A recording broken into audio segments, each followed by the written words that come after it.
apupatodiaphulatophobique. J'ai déjà oublié. Hein. Apupatodiaphulatophobique. C'est le réalisateur de Anglo-Boomy. Ouais. Voilà, Black Swan. Happy Chatpong, Where is it cool. Where is it cool. Tu veux essayer, Et du coup, Zara, tu disais que tu étais quoi? Féministe. Même pas en Oui, fait. mais t'avais quoi comme phobie? J'ai peur des araignées. J'aime pas le fromage, mais je sais pas si ça peut être considéré comme une phobie. Non, c'est juste des goûts ça. T'as pas peur du fromage? C'est du dégoût. Ouais, mais alors vraiment, c'est- ouais, non, c'est pas de la phobie. Les clowns, ça me fait peur aussi. Est-ce que t'as Ah, vu il y a ça? une phobie pour Enfin, Hit, ça. Non, t'as je l'ai pas vu. Si, j'ai vu le téléfilm. Oui. Ah mais si, j'ai vu le film de 2016. 18, 17. Non, C'est ok. 17. Ok. Ok. Le premier, du coup, parce qu'il y en a eu deux, mais t'as vu que le premier. Non, j'ai vu les deux, je crois. T'as vu les deux. Et t'as eu peur du coup? Ouais. Parce que Flippette. si t'as peur des clowns. Ouais, je me suis dit. Bah, des conseils, voilà. Petit conseil de Marc. Si vous avez peur des clowns, regardez pas les films d'horreur avec des clowns. Voilà. Et franchement, merci. Un peu comme hier dans nos cérémonies, tu vois, ils ont 18 ans, et elle dit, ah, t'as changé. Bah oui, en 14 ans, il a changé, c'est normal. Je me souviens d'un film d'horreur que j'avais vu quand j'étais petit avec des clowns qui viennent de l'espace et qui transforment des gens en barbe à papa. Et- Scooby-Doo 2. Non. Alors, Tu as ça dans c'est- Scooby-Doo 2. Non, c'est vrai. Tu as le monstre à barbe à papa. Ah mais non, moi je parle de clowns. C'est des clowns avec une soucoupe volante et ils transforment les gens en barbe à papa et ils les mangent. C'était nul, mais c'était bizarre. Enfin, Le je veux concept est ouf, quand même. dire- De quoi Le concept est ouf. C'est Bref. Ouais, tu prends c'est un un truc vieux qui film, a hein, rien à voir, tu mets que c'est un film des années 80. On quoi. dirait Enfin, un film c'est- du pieux, quoi, tu vois. Bref, Pas du pieux. juste, J'aime pas. je tiens à préciser D'accord. que ça enregistre depuis tout à l'heure. Hein. Ça Oui, sera je me l'intro. doutais, Je me doutais. Ça sera l'intro. Ouais, ce sera pas l'intro. Vous l'avez compris. Bah si, juste ça sera comme ça, les gens ils comprendront Et pas. alors, Et on va lancer le générique dans 3, Mais 2, non, c'est pas 1. marrant. Maintenant. Mais Si, non. c'est drôle. Et Mais hop, non. générique.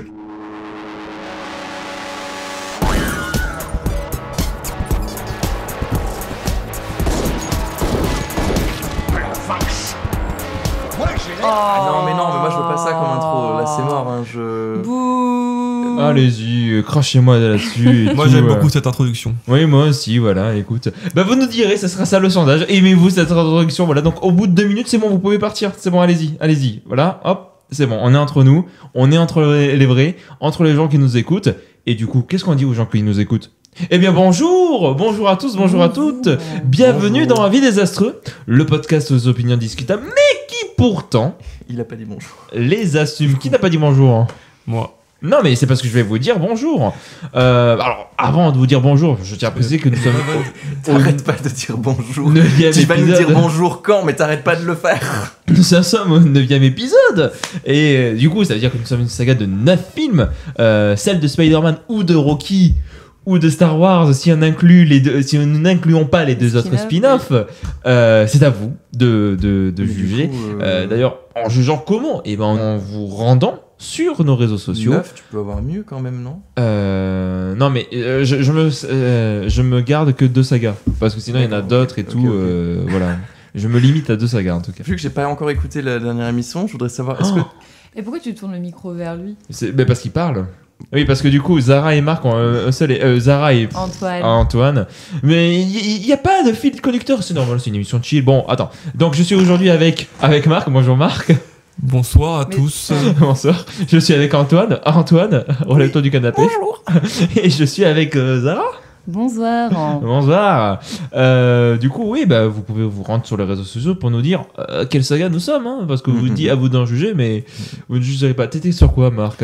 Ah putain, Antoine, t'étais Non, sur je quoi? sais que je suis chevelu et barbu comme Marc, mais quand même... C'est vrai qu'on se ressemble, hein, physiquement. C'est vrai que vous avez le même Attends, physique. je peux mettre mes lunettes peut-être? Allez. On va là, on va le perdre. Attendez. Pourquoi Marc est là et pourquoi Oh, mais Antoine, dis donc. Mais t'as changé de micro. Ah oui, c'est vrai. Oui, parce que du coup, Zara et Antoine ont un seul et même micro. Voilà, par une erreur de câble. Nous sommes plus qu'un désormais.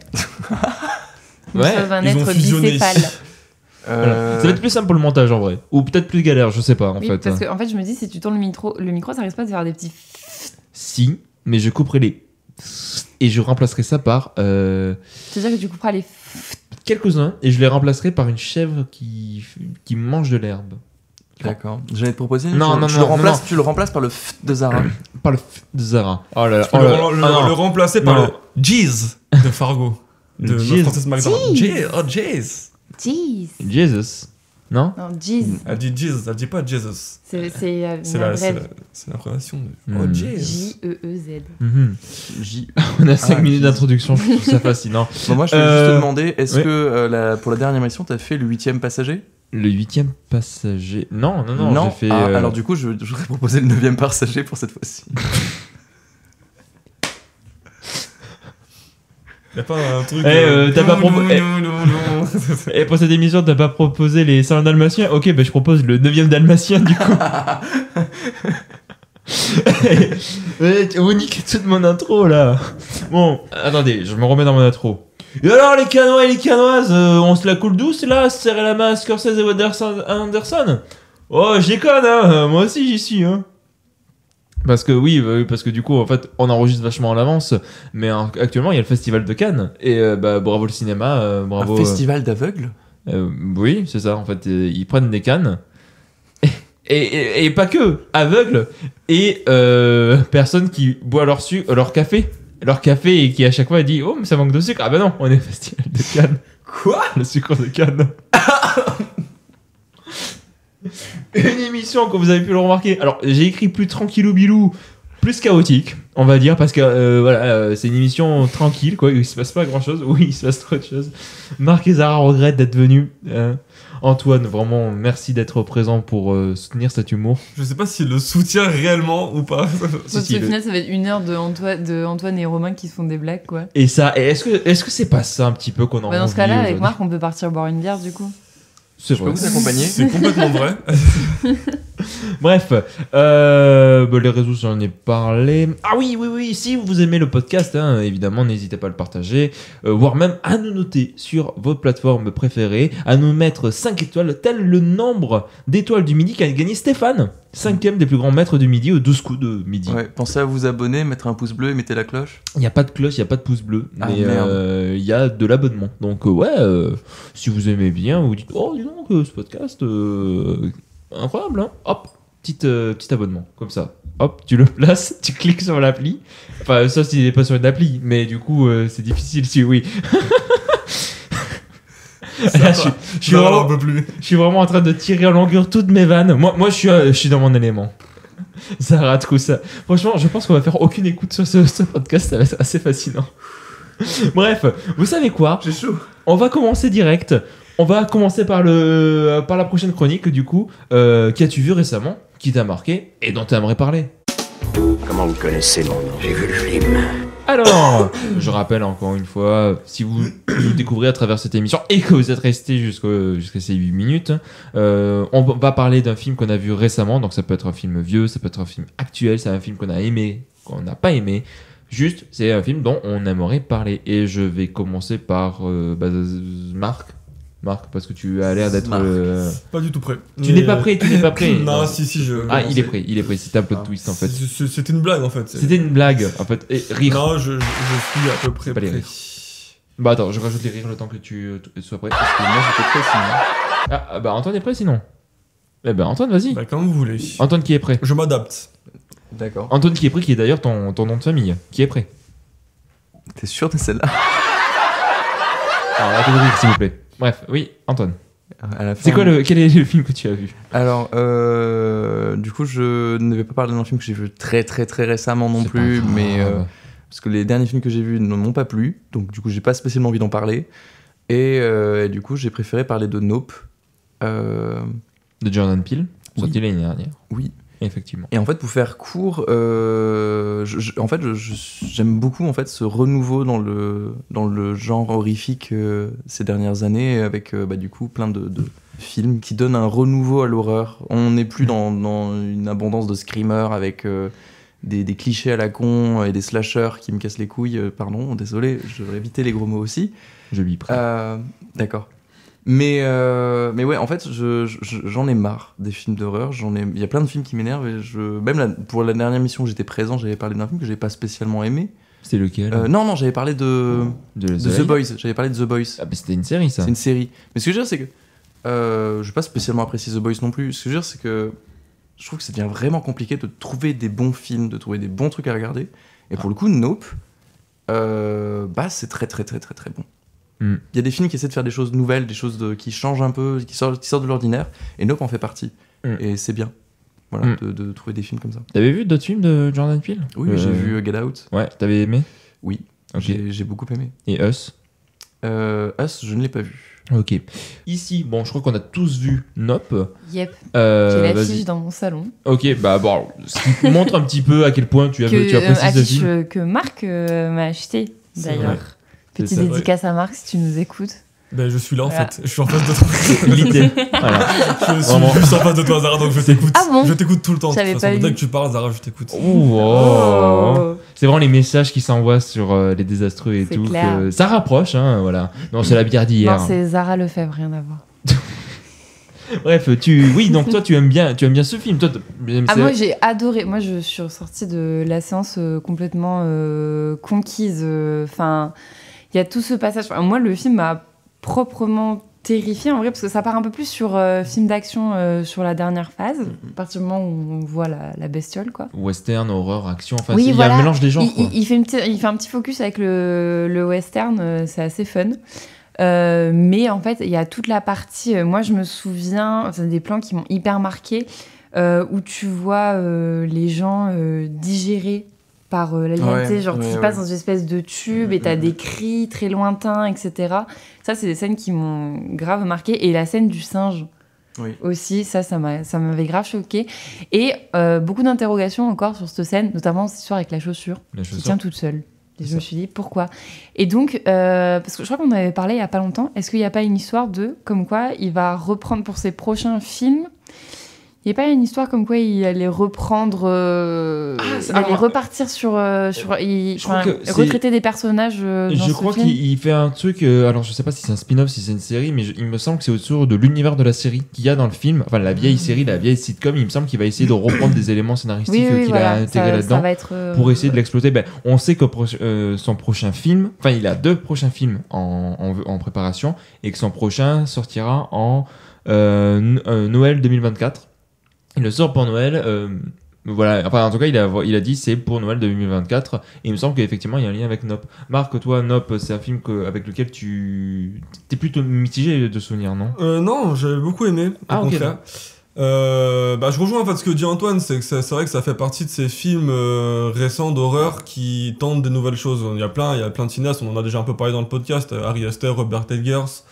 On peut mettre aussi David Robert Mitchell, on en avait parlé un petit peu. Est-ce qu'on pourrait mettre David Lowery? Je sais pas vraiment s'il fait de l'horreur, mais avec Ghost Story, c'est un peu... Non, c'est pas de l'horreur, hein, Ghost Story. C'est pas de l'horreur, mais ça reste même The Green Knight, je sais pas trop comment on peut le positionner. Enfin, en tout cas, ça fait partie de ces réalisateurs Fantastique. américains un peu jeunes qui tentent des choses et qui sont d'ailleurs souvent produits et distribués, enfin pas très loin d'A24 généralement. On avait parlé un petit peu, pas tous, mais en tout cas ils s'en sont pas très loin. Et c'est du cinéma qui est alors on peut aimer ou ne pas aimer, mais c'est du cinéma qui tente quelque chose. Et ça c'est intéressant parce qu'effectivement moi les slashers, les machins, les screamers, les portes qui claquent toutes les 2 secondes pour te faire peur, c'est bon, on en a marre quoi. On est allé voir la dernière fois, c'était pas un film d'horreur mais 65 typiquement, il y a des slashers, des screamers pendant tout le film quoi.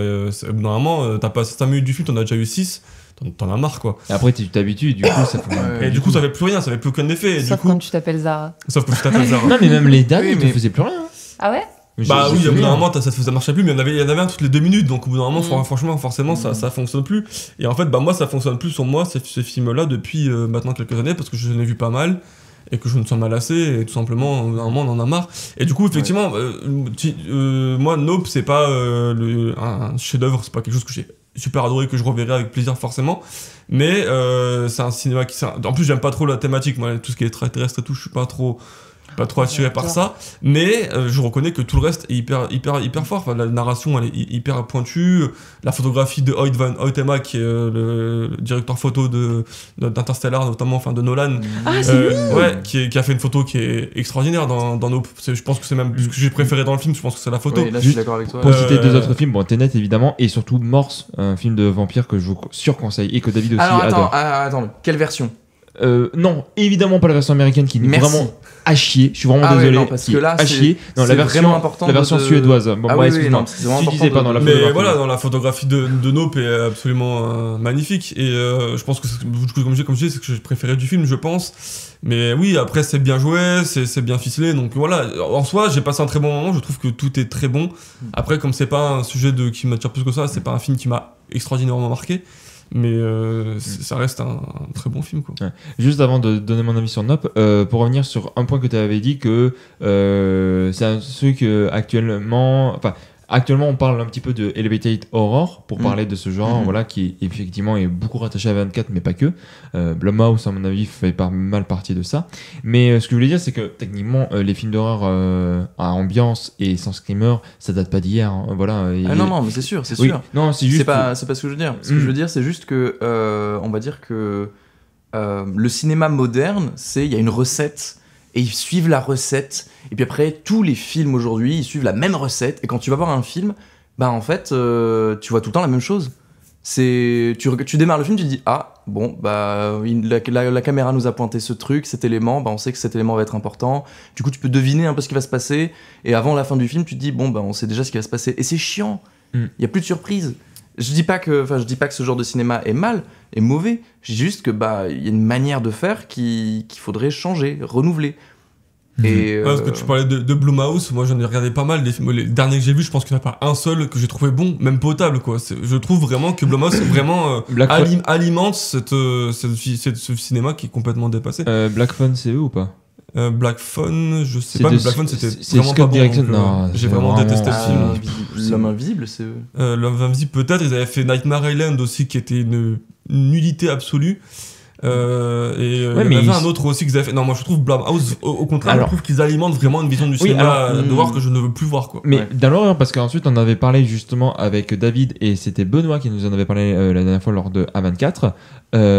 Ils ont produit des films comme Whiplash par exemple. C'est Blumhouse derrière et ça on a tendance à l'oublier.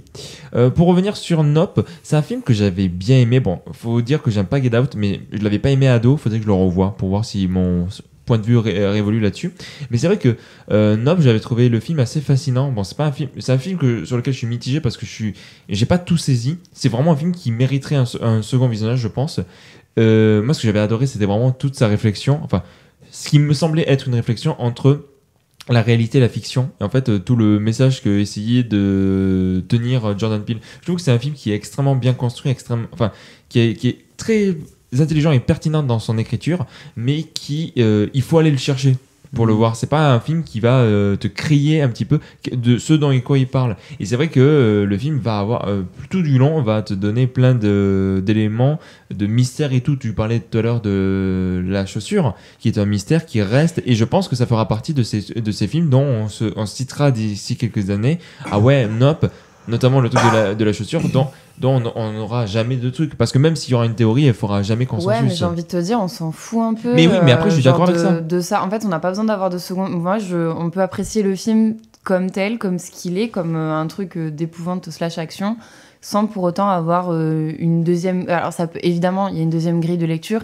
Évidemment, c'est intéressant, mais je trouve qu'on peut totalement l'apprécier pour ce qu'il est sans chercher le pourquoi du comment. Et au contraire, le mystère pour le mystère, ça a du bon parfois aussi. Genre, t'es pas obligé à chaque fois de tirer les ficelles. Et ou quoi, heureusement. C'est effectivement Oui. des scènes qui restent parce que, enfin, typiquement, moi, c'est un autre film, mais la toupie à la fin d'Inception, Bah, ça a je été une pensais scène à ça, qui est évidemment. restée, mais pendant des années, tout le monde en parle, tout le monde Mm. veut savoir ce qui se passe. Il y en a qui ont vu le film 70 fois pour pouvoir comprendre. Enfin, et c'est des scènes qui restent, et des fois, quand on n'a pas la solution, bah, du coup, ça alimente d'autant plus cette discussion sur le film et tout. Ouais, voilà. Et ça alimente quelque chose qui fait que ça dure, en fait. Et ça, c'est. Les fins ouvertes, c'est bon. Mais c'est pas qu'une question de fin, c'est juste, en fait, je trouve Ah oui, que mais durant tout le film, effectivement. c'est bien d'avoir, parce que comme tu dis, en termes communauté, ça peut être sympa pour alimenter des discussions, mais juste aussi, aujourd'hui, on a tendance à vouloir trouver une raison à tout, et des fois, juste voilà, laisser ses parts de mystère, je trouve que ça fait son charme aussi. Et c'est vrai que le cinéma aurait tendance à tout nous servir sur un plateau d'argent. C'est cool qu'il y a certains films qui justement nous laissent venir à eux pour essayer de décoder un petit peu ce qu'on voit à lui et des fois d'avoir des mystères et qu'on les résout pas et c'est pas grave comme tu dis. Oui, voilà. Oui. Juste finir, il y a un clin d'œil à Akira. Oui. Bon, il est gros comme une maison. La moto Oui, le fameux plan de la moto. Alors, je l'ai quand plus. t'as fait Là, un je l'ai drift. plus en C'est tête. le fameux drift sur le côté là. Non, mais je l'ai plus. En fait, ok. je vois plus le truc. C'est C'est elle qui vraiment conduit. à la fin, c'est elle qui Ouais, conduit. c'est elle qui Elle va est sur dans la le moto, village ouais. de cow-boy là. Juste devant le puits. Ouais. Peut-être, mais Voilà. après, oui. Ah non, c'est forcément. pas peut-être, c'est. Non, mais je veux dire, peut-être que je le revois visuellement, d'accord. mais oui, non, mais évidemment, c'est vrai que dès qu'il faut citer Akira, voilà. Ouais. Il y a une ref Haïti aussi, du coup, un peu, moi je trouve. Hein, le truc quoi avec le singe, la ref Haïti, moi quand il non, mais bien sûr.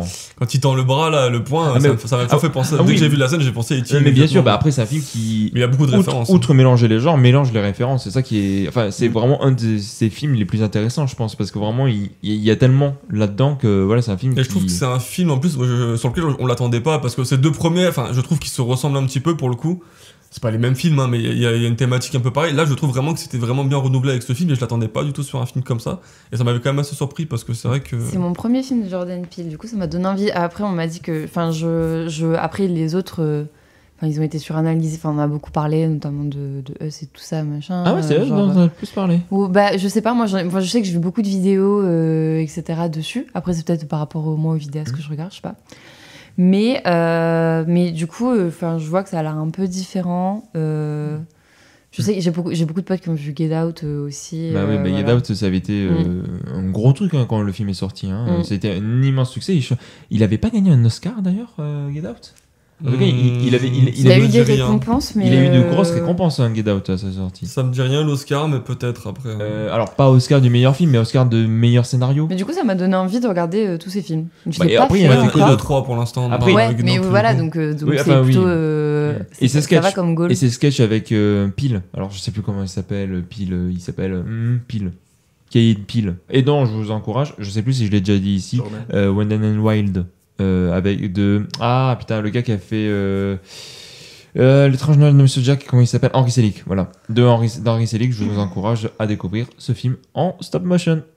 Et du coup, pour conclure aussi sur le côté horreur récent qui est très bien, une série que je conseille aussi, c'est The Haunted of Hill House. Je sais pas si tu l'as vu, mais pour le coup, ça en termes d'horreur, je trouve que c'est hyper intéressant. Il y a une série, la saison entière, sur la série entière, enfin même sur la saison, il y a qu'un seul screamer qui est hyper intéressant pour le coup parce qu'il arrive vraiment au bon moment. C'est vrai que ce film, il est justement pareil dans cette histoire de renouveler l'horreur. C'est dur de pas spoiler. De toute façon, on a fait pas mal de spoil depuis tout à l'heure. Hein. Pas tant. Parce qu'en fait, The Haunting of Hill House, ce que je trouve vraiment intéressant, c'est que alors oui, du coup, t'as complètement raison. Ça renouvelle le genre horrifique, ça renouvelle le cinéma, les séries, et puis aussi il y a ce côté, c'est pas une maison hantée, c'est les habitants de la maison qui hantent la maison. Et ça, c'est fascinant. C'est ça. Et puis même après, c'est tiré d'un roman, je crois. Je sais plus, c'est possible. Et la saison 2 est complètement différente, mais elle est bien aussi. Ah ouais, ça n'a rien à voir. Okay. Mais c'est avec les mêmes acteurs, mais c'est des deux autres personnages, c'est une autre histoire. Okay. Et elle est hyper intéressante aussi. Et non, c'est vraiment une très bonne série, même dans la réalisation et tout. Je trouve que. Moi, je voulais la regarder, mais je crois que j'ai tenu 10 minutes. Parce que t'as pas eu Je suis peur? une flippette, Ouais. je suis... pour le coup, je la trouve vraiment flippante comme série. Et je trouve qu'elle ça avait l'air vraiment bien hyper... réalisé. Genre, ça m'intéressait grave, comme pour tous les points que vous avez dit, parce que j'ai lu beaucoup de trucs dessus. Mais j'ai fait la démarche, je ne suis pas allée jusqu'au bout, parce que vraiment, les 10 premières minutes, j'étais en mode, ok, allez, bah tant pis, je passerai à côté, c'est pas grave. Et du coup, pour conclure, oui, Oscar du meilleur scénario. Oui, on vient de fact-checker. Exactement. Et plusieurs nominations aussi. Hein, et plusieurs nominations. Lequel de vous deux, Marc, Zara, qui veut prendre la parole? Allez, Zara. Ok. Allez, Zara, qu'est-ce que toi tu as vu récemment qui t'a marqué, dont tu veux parler? Il n'y aurait pas un peu d'ironie dans ta voix Non, c'est parce que je sais pertinemment ce dont tu veux parler. Parce qu'en fait, donc on enregistre ça vraiment une semaine avant... 2 jours après le dernier épisode. Ouais. Et une semaine après l'enregistrement. Oui, bref, voilà. Donc du coup, en fait, entre-temps, donc il y a eu Boys Afraid, et donc j'ai vu Mad God et No Ceremony, que j'ai pas détesté, mais que j'ai pas adoré non plus, donc je suis en mode... je vais tenir 30 secondes dessus. Mais entre-temps, Marc, Robin et moi-même sommes allés voir allez revoir allez tous les tous les trois Fargo des frères Cohen. Donc en fait, je l'avais déjà vu une première fois dans un salon bien équipé il y a quelques années. Non, mais en mode, je l'ai pas vu dans des conditions, je l'ai pas découvert dans des mauvaises conditions, comme j'ai pu voir The Revenant sur mon PC portable. Oui. Surtout The Revenant avec les grands plans là. Mais oui, je sais. Le truc est magnifique. Écoutez. Ou Mad Max Fury Road sur mon téléphone. Ouais, Quand j'avais 15 ans, j'ai vu Fury Road sur mon tel, hein, vraiment. Les deux, je les ai vus au cinéma, ça fait mal. Oui, bah, j'ai revu écoute, Mad Max depuis. C'est bon. Et il faut bien commencer quelque part dans la vie. Non, mais c'est bien. Non, je déconne. Tout ça pour dire que Oui, je bref, l'avais vu excuse-moi. dans de bonnes conditions et j'avais déjà beaucoup aimé. Donc j'avais un bon souvenir, mais donc là, donc j'étais très très contente d'aller le revoir.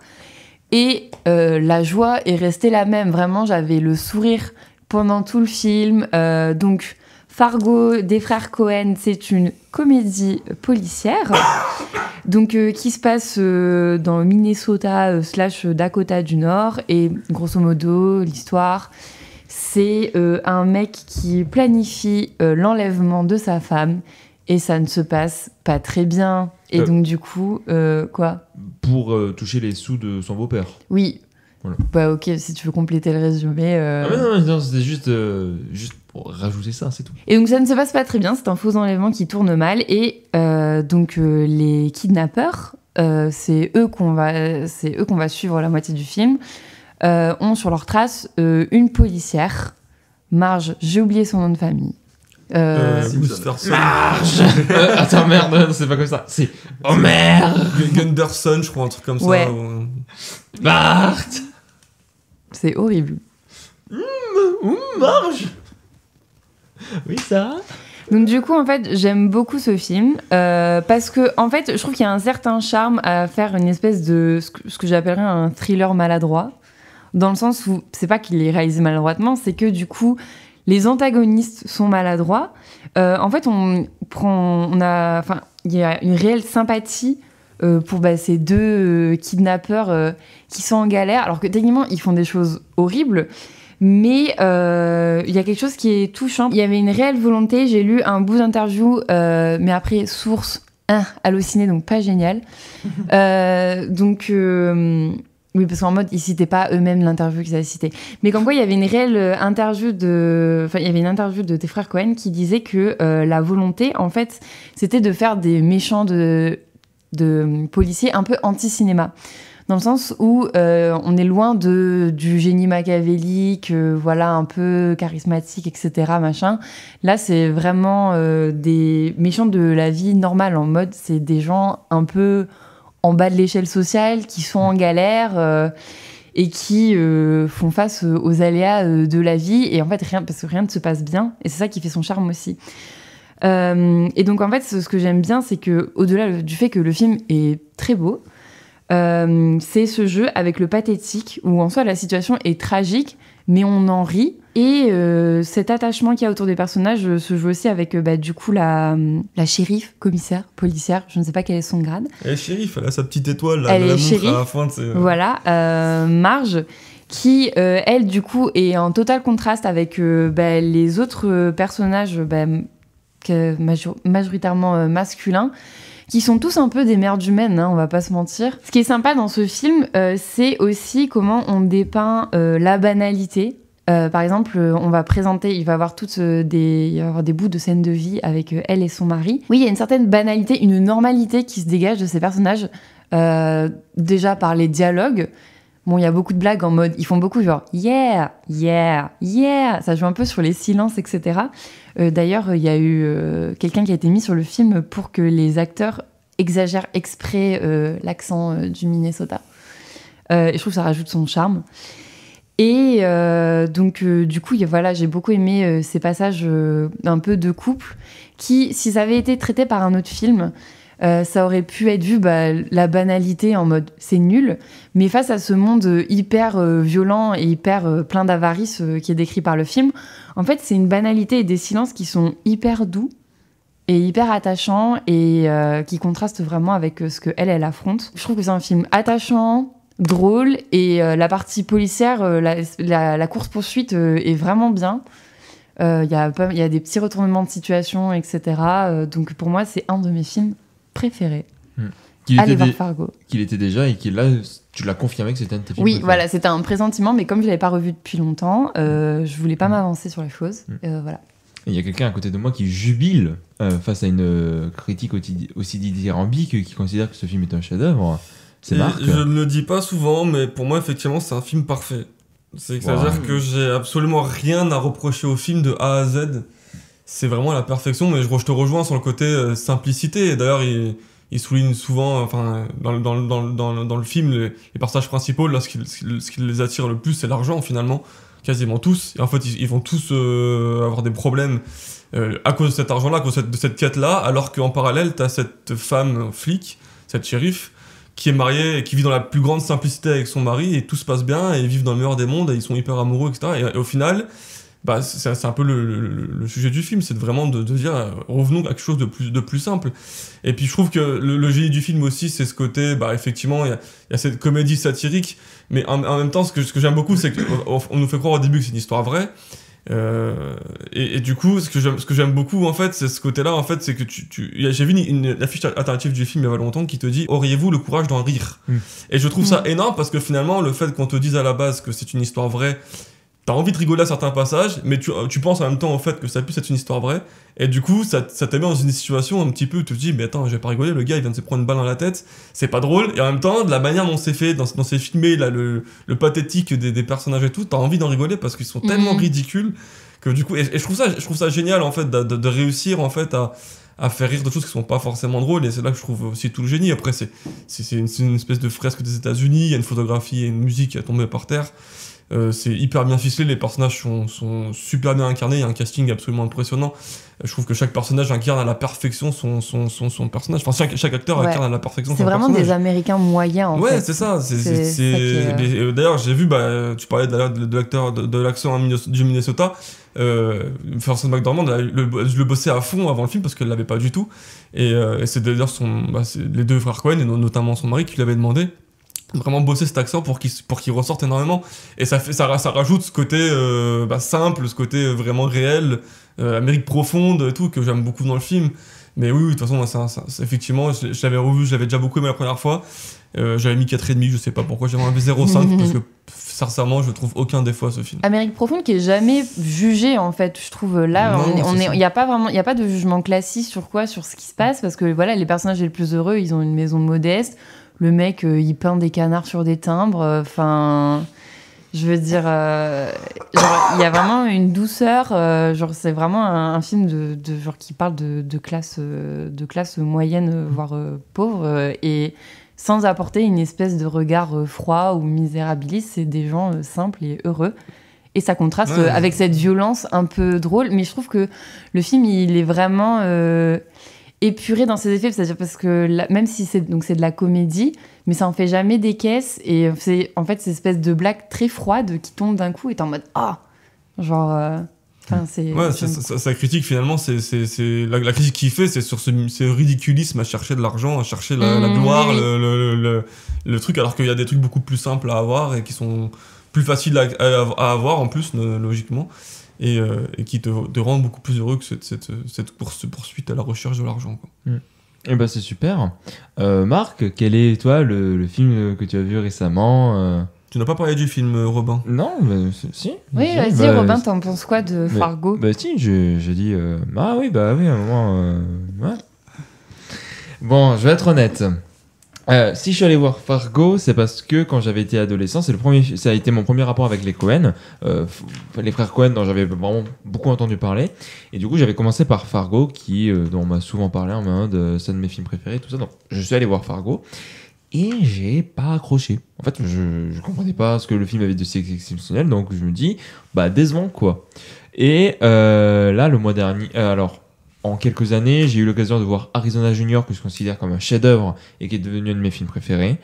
J'ai eu l'occasion de voir No Country for Old Men, que j'aime beaucoup, que je trouve incroyable. Et là, le mois dernier, avec Marc, on allait voir The Big Lebowski, et que j'ai vraiment... Incroyable. Qui est incroyable, et que lui également, j'ai beaucoup aimé. Je me suis dit, Bon, mais c'est bon, je comprends un peu mieux le cinéma des Coen, je saisis un petit peu mieux ce qu'ils veulent raconter, j'ai plus de connaissances cinématographiques en dehors des Coen. J'ai mieux analysé une image, une mise en scène, donc je me dis c'est bon, maintenant je vais pouvoir voir Fargo dans de bonnes conditions au cinéma, avec un nouveau regard et tout. Enfin, j'ai parti avec les meilleures intentions du monde.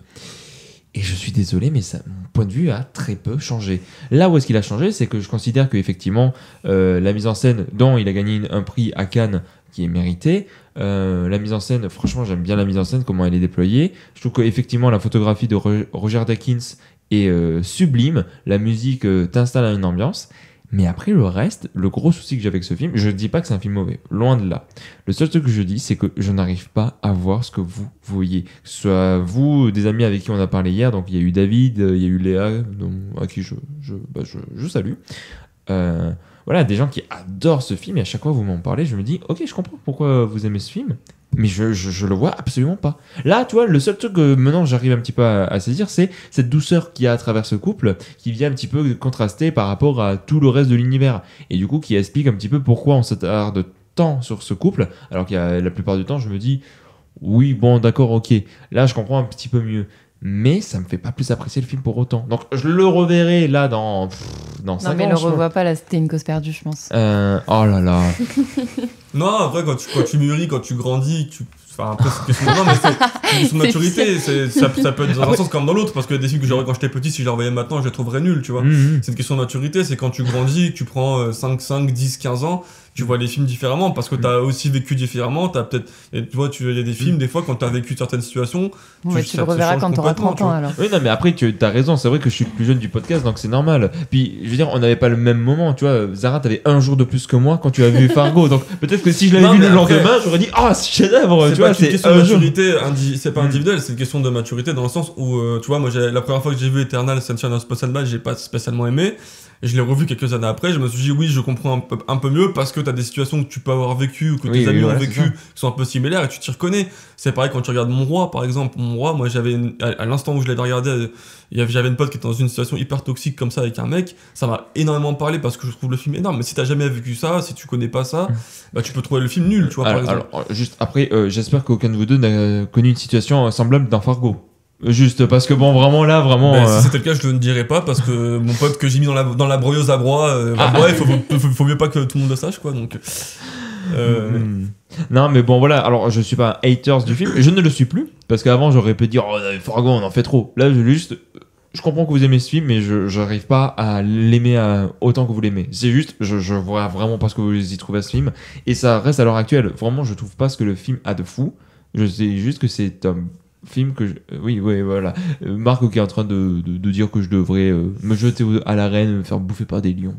Tu as fait le pouce dans Gladiator. J'ai fait le pouce de Gladiator. Donc c'est l'équivalent de Joaquin Phoenix. Joaquin Phoenix. Du coup, Antoine, tu n'as pas vu le film, c'est ça? Non, j'ai pas vu le film, mais j'avais très envie de le voir.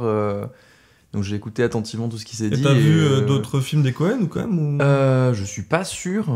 En soi, The Big Lebowski, c'est leur plus connu. Non, j'en ai vu aucun du coup. Arizona Junior. Non, j'en ai vu aucun. No Country for Old Men. Il va faire toute la liste. Il y en a beaucoup. Non, mais je pense n'en avoir vu aucun. 2001 Odyssée de l'espace. Si, je l'ai vu, okay. mais c'est pas eux. C'est pas eux. Allez, vas-y Marc, c'est à toi. Quel est toi le film dont tu aimerais nous parler? Je vais parler du meilleur film de tous les temps. Et c'est pas moi qui le dis.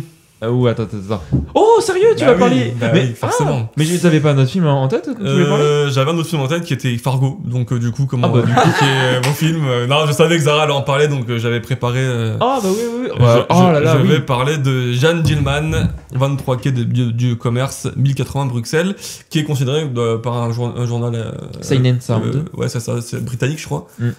Comme le meilleur film de tous les temps. Juste pour apporter un petit peu plus de propos, c'est qu'en fait, c'est pas juste eux qui décident ça, c'est qu'en fait ils ont demandé à des centaines de spécialistes de cinéma, donc soit des gens qui travaillent donc en tant que réalisateurs, soit des journalistes presse, des techniciens et tout, de faire un classement de leur, selon eux, les 10 plus grands films de tous les temps, pas forcément leurs 10 préférés, juste les 10 plus grands.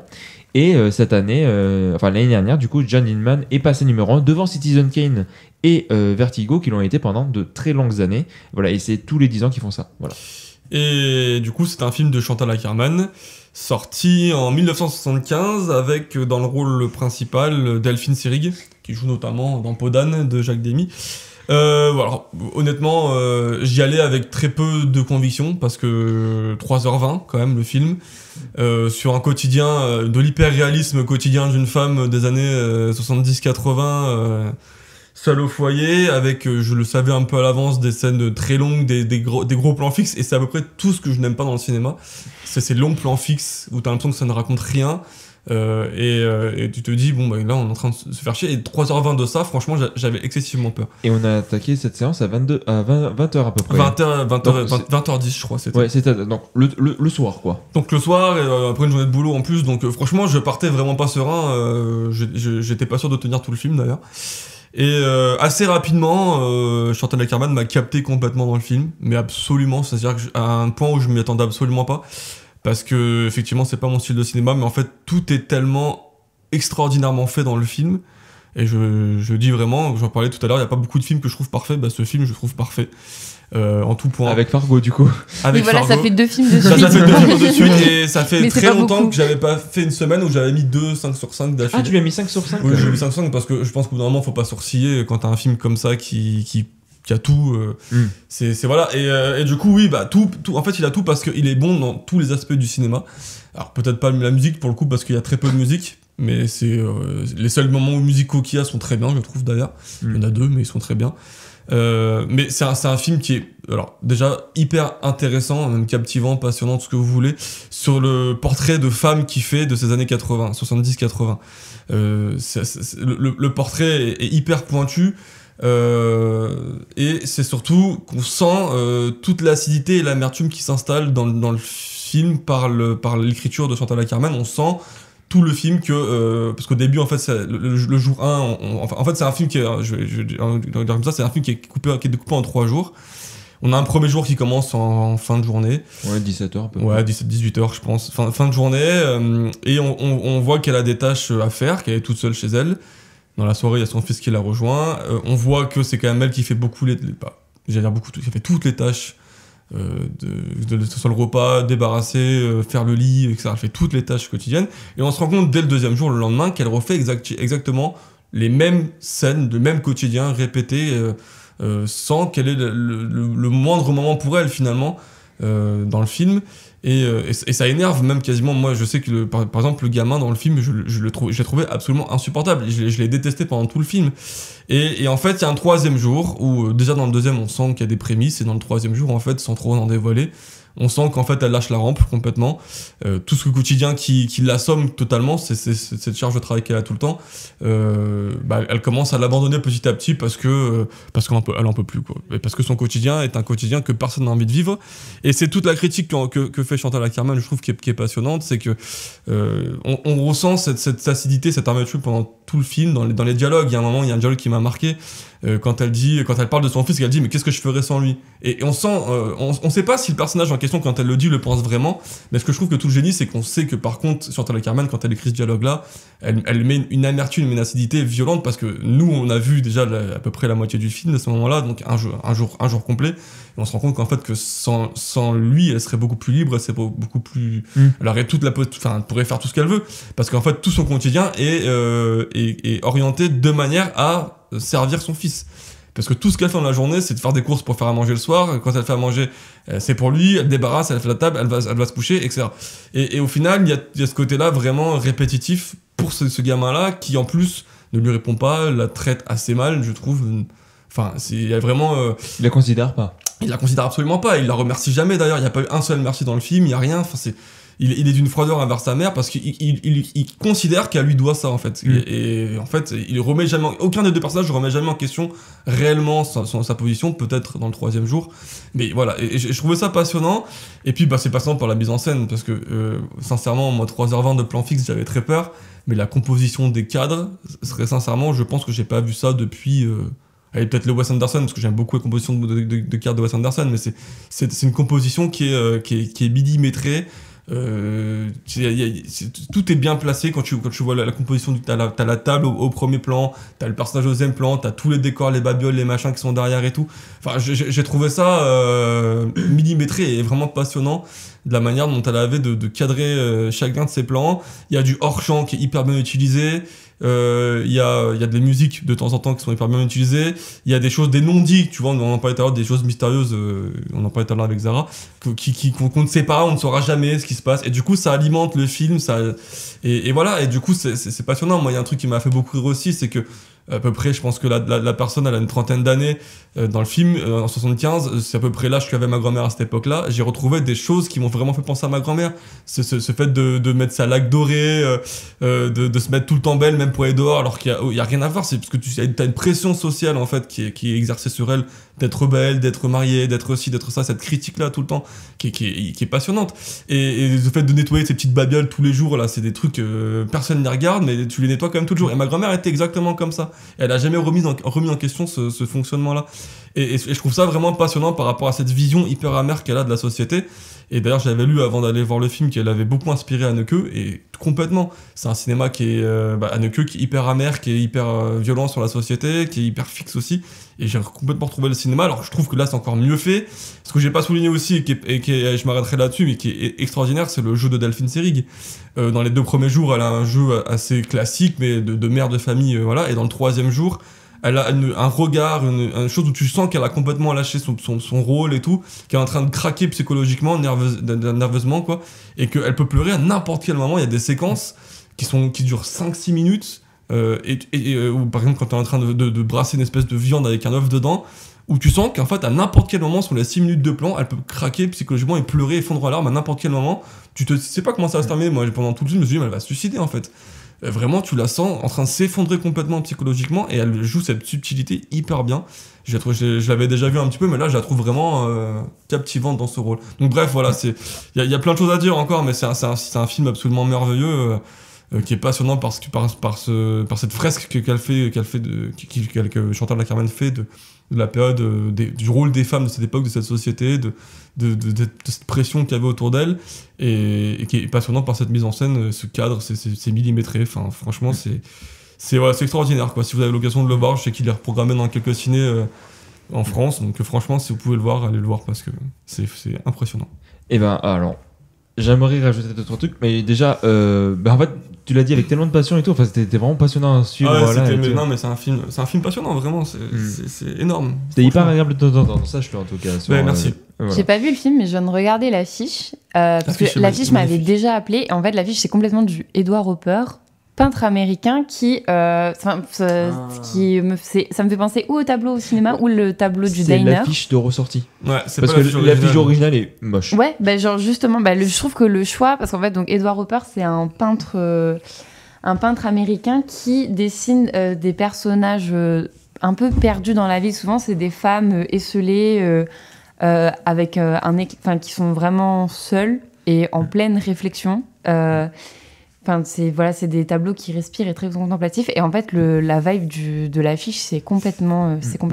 Juste avant que tu rajoutes ton avis, Robin, l'affiche, en plus, dans le film, justement, je parlais du hors-champ tout à l'heure, la séquence est incroyable, parce que du coup, c'est le seul moment qu'elle a un peu pour elle dans le film, où elle s'arrête devant cette vitrine, elle prend le temps de s'arrêter dans cette vitrine, et on ne sait pas ce qu'elle regarde, on ne sait pas du tout ce que c'est, on reste assez loin de ce passage-là, et je trouve que c'est intéressant d'avoir ce passage-là pour l'affiche, parce que je trouve que c'est un plan qui dit beaucoup de choses, et on ne saura jamais ce qu'elle a regardé à ce moment-là, et on peut imaginer, se douter des choses, mais on ne saura jamais, et je trouve que c'est un plan qui est extraordinaire, parce que justement c'est son moment de répit un peu, quoi.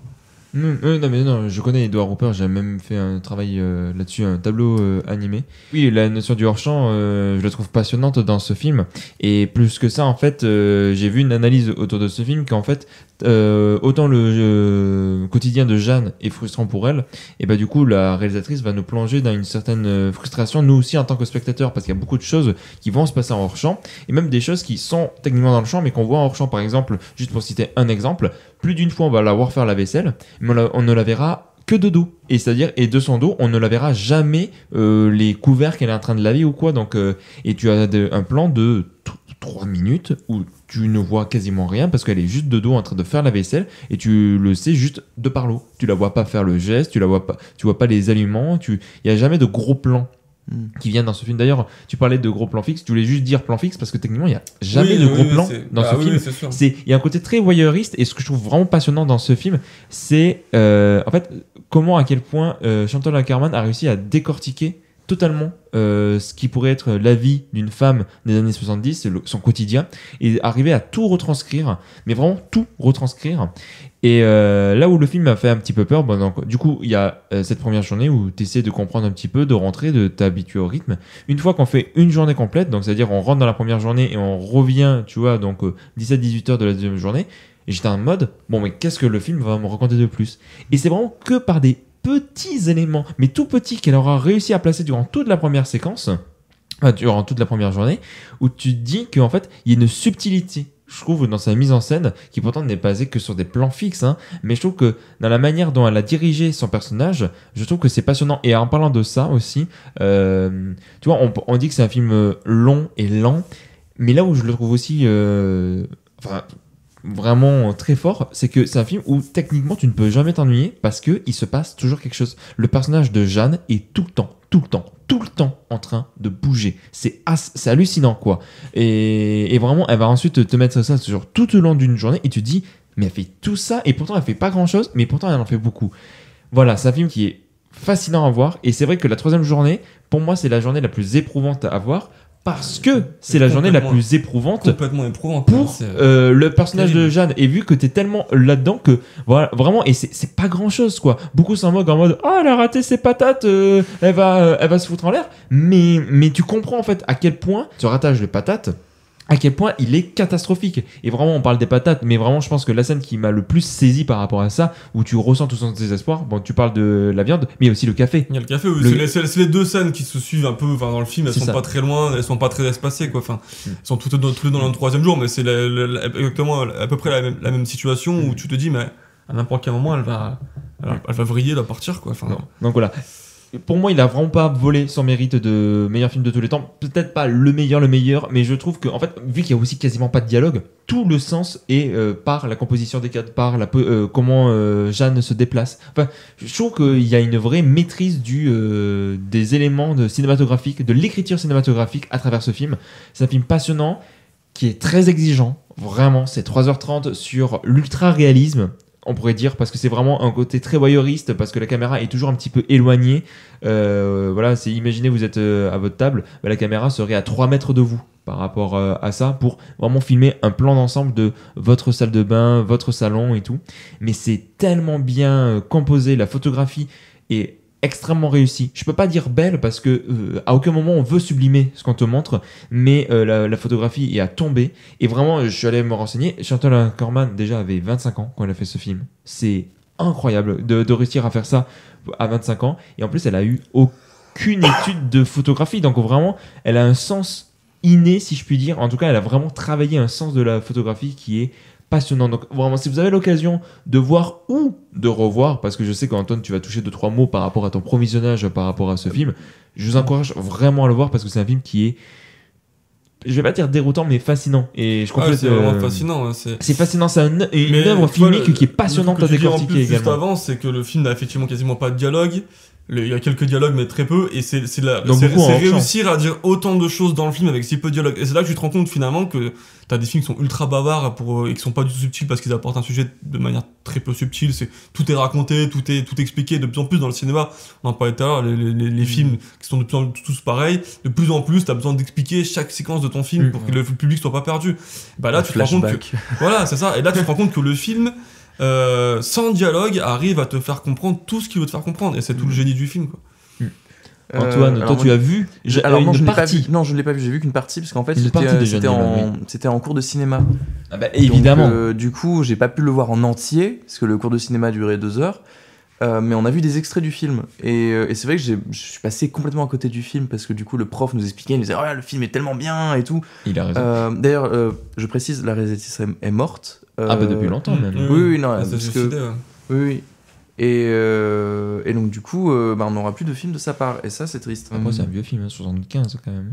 parce qu'elle en a fait quand même pas mal. Oui, hein, mais, des films, oui, mais hein. elle est morte il y a pas si longtemps que ça. Elle est morte en 2015, 2019. Ouais. J'aurais dit plus que ça, je crois. Non. Bah vas-y, Non, attends, non, on va parce faire que- un fact. Non, parce que je me souviens que checking. j'étais à la fac justement, parce que c'était pendant mon cours parce que justement on avait parlé d'elle justement dans mon, enfin, on avait eu un cours de cinéma sur elle, justement parce qu'elle était décédée, je m'en souviens très bien.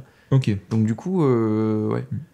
Mais après, c'est un petit peu normal aussi Mais- que tu sois passé à côté parce que t'as pas tout le contexte du film. En fait, Non, tu bah rentres non. pas dedans. C'est Si ça, tu c'est- rentres par c'est- petits bouts, ouais, forcément. Voilà, je me rends compte en fait aujourd'hui avec du recul, parce que je savais pas que le film était aussi long que ça. 3h22. Moi, le problème, c'est que du coup, le prof nous parle de ce film, ça a été très rapide, et du coup, ils nous montrent des extraits et tout, et moi, je me suis regardé ça et me dire, mais je comprends pas, je vois pas l'intérêt pour le moment. Enfin, d'accord, les cadres sont magnifiques, d'accord, il y a plein de choses que je trouve intéressantes, et alors, du coup, je me souviens, du coup, que je me suis dit, bon, je regarderai le film plus tard. C'est ce que je me dis à chaque fois que je vois des extraits de films ou de bande-annonce ou quoi que ce soit, je me dis, je regarderai plus tard. Problème étant que, au fur et à mesure, j'ai perdu mes fiches, perdu le nom du film, et du coup, je me suis juste arrêté sur c'est le nom, c'est une adresse. Le film, c'est une adresse. 36 quai des Orfèvres. Voilà, et du Tu coup. refais la vanne qu'on a fait voilà. Non, en- mais voilà. Et donc, du coup, j'ai jamais retrouvé ce film depuis tant d'années. Et ça m'a vraiment frustré. Ben, tu vas avoir l'occasion de le revoir. Je crois que c'est une ressortie 4K qui est vraiment super bien retravaillée et tout. Et merci Sight and Sound parce que je pense que ça a vraiment poussé à ce que le film puisse ressortir parce que sinon. je pense qu'il serait pas ressorti. effectivement. Oui, il serait ressorti, mais il aurait pas été une priorité. Et, Du coup, elle est décédée en 2015. Ah, 2015. Donc ça tu commence à faire quand même. Oui, mais ça bon, commence à quand faire même. quelques années. Et C'est du 8 coup, ans. tu disais c'est dommage qu'on verra plus de films, etc. Mais il y a quand même 25 longs métrages, j'ai à peu près compté. Donc il y a quand même de quoi regarder, même Ok. si effectivement on n'aura plus de nouveaux films d'elle. Ouais. Ça laisse quand même un héritage qui est à creuser et qui peut être intéressant. Et ensuite, Marc, si jamais tu aimes les bons cadrages, je te conseille de regarder. Pourquoi tu rigoles? Si tu aimes les bons cadrages, non, juste D'accord, la ok. teneur de phrase. Si tu aimes me les faisait bons rire. cadrages, j'ai vu récemment la tragédie de Macbeth de Joel Cohen. J'ai pas encore vu. Les cadrages sont fous. Et mais le noir et vraiment blanc a dingue. l'air vraiment. Ah oui, sublime. non, il est magnifique ce film. Vraiment, Après, visuellement, c'est une claque. Les Cohen, c'est déjà des réalisateurs de base que j'aime beaucoup, donc il n'y a pas Ouais. beaucoup de films que j'ai vus d'eux que j'ai pas trop aimé, je pense. Franchement, pour l'instant, tout ce que j'ai vu, j'ai trouvé ça vraiment cool. Donc, Mhm. Et du coup, je vais vous parler d'un film du coup que j'ai vu récemment. Alors, au moment où vous entendez ça, c'est le Festival de Cannes. Je sais pas quand c'est que le film de Kitano passe à Cannes, enfin à peu près à quel moment il passe. Mais du coup, je suis en plein marathon cannois. Et la dernière fois, je vous avais parlé de Kitano. Et donc là, je continue de regarder ces films.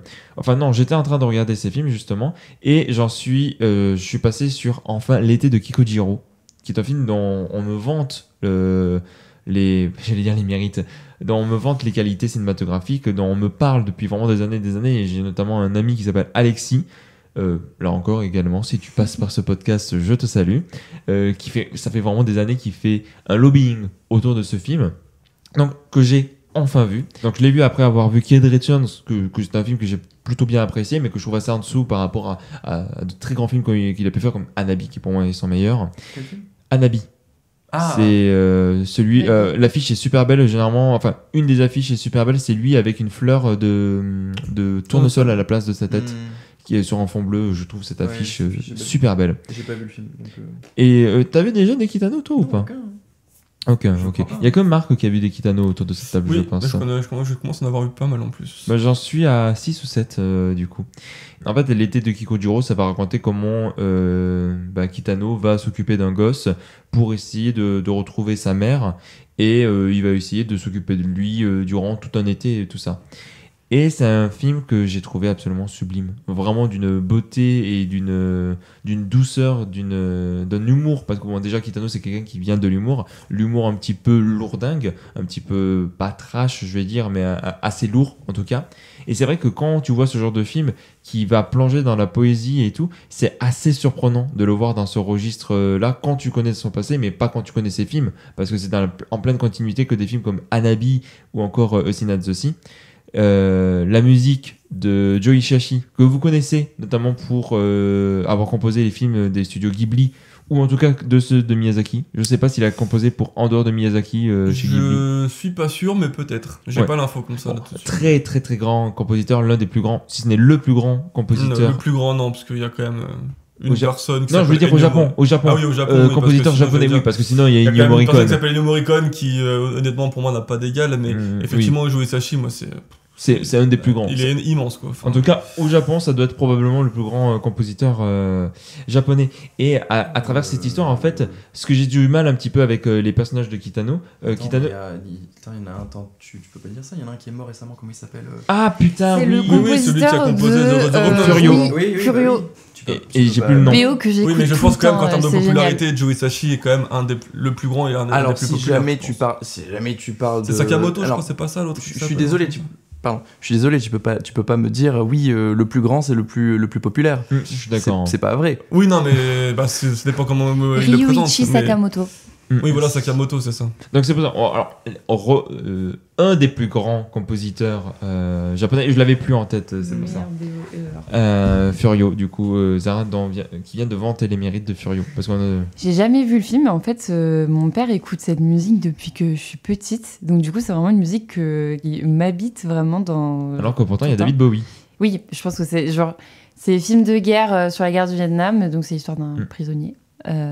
Et donc il y a tout pour plaire à mon papa. Film de guerre Parce qu'il a fait le vietnamien, Vietnam. il y a David Bowie. Non, il est pas si vieux. Et donc, du coup, j'adore la musique, mais j'ai jamais vu le film. Voilà.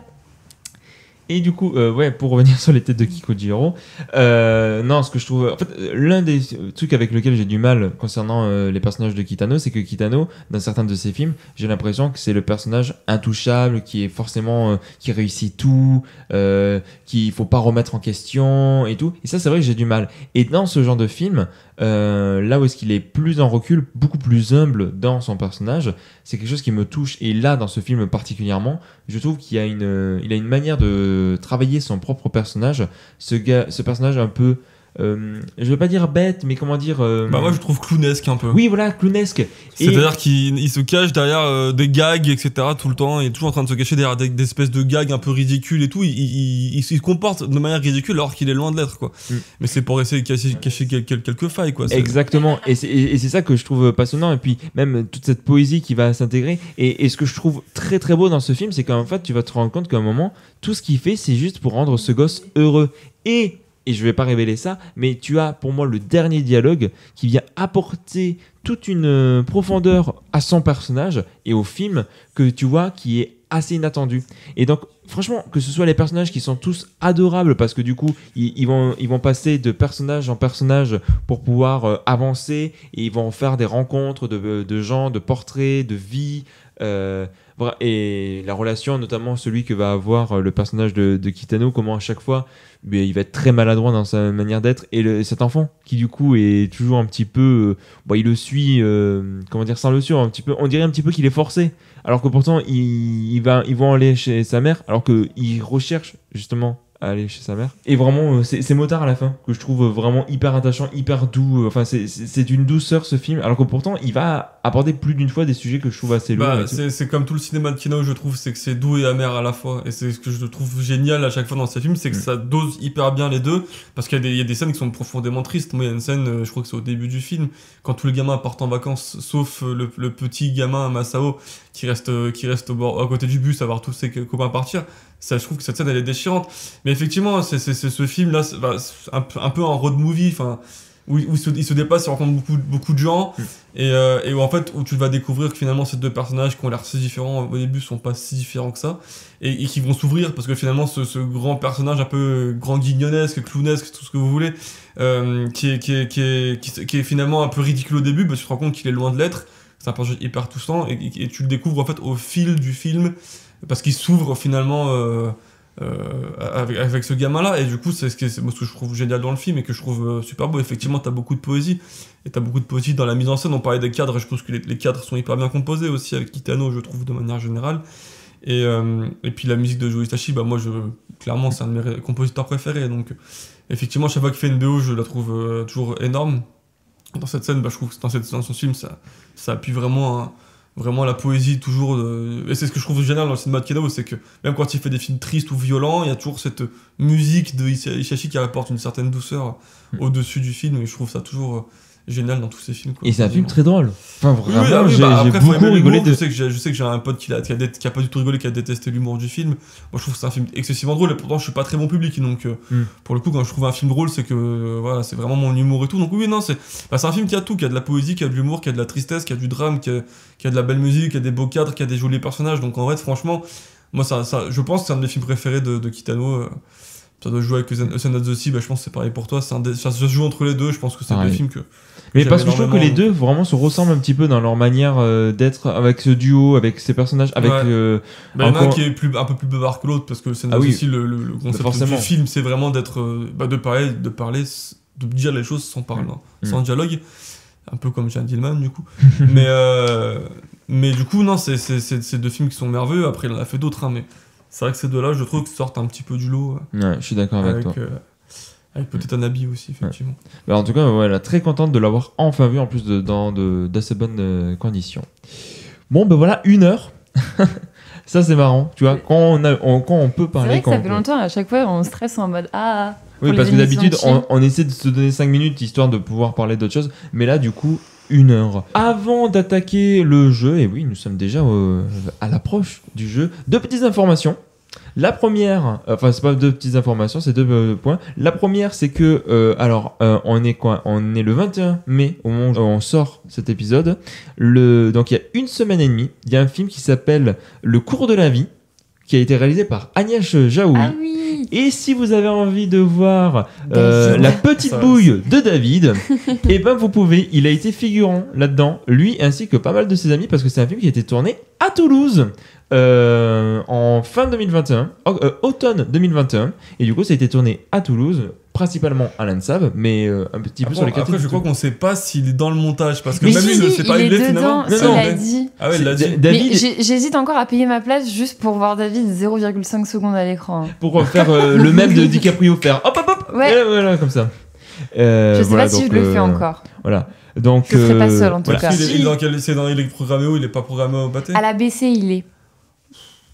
Ouais, pareil. Mais bon, surtout qu'il a le film, a l'air vraiment nul. Donc franchement. Alors, selon les dires de David, malgré le fait qu'il soit figurant, et ce qu'il mérite déjà. Dieu sait que ça rajoute déjà 2 étoiles. Alors, juste avant, parce que je veux me désolidariser de tout ce qui est en train de se dire, parce que quand même, on parle d'un film toulousain, si mais j'ai bien suivi. Non, Robin, qui a été tourné à Toulouse. D'accord, Robin, ne te mets pas des gens à dos quand même. C'est tout ce que je veux dire. Ton émission est toulousaine, ne te mets pas des gens à dos. Alors, j'ai pas dit que le film était mauvais. Ah ouais, oui, personne ici n'a vu le film en plus. Tu viens de saturer le micro. Je suis désolé. Personne n'a vu le film ici. Si j'avais c'était mon micro, je l'aurais sucé. C'était une référence. Avec Oli, toulousain. Personne n'a vu le film. Ok. Et non, personne n'a la référence. Alors, personne n'écoute les paroles. Ok. Ah, c'est la musique de Big Flo et Oli. Bah alors le Toulousain, on n'est pas si Toulousain. Mais moi j'écoute pas Big Flo et Oli. Mais t'es pas Toulousain du coup. T'es pas Toulousain du coup. Je m'en cache pas. De pas être Toulousain, c'est vrai.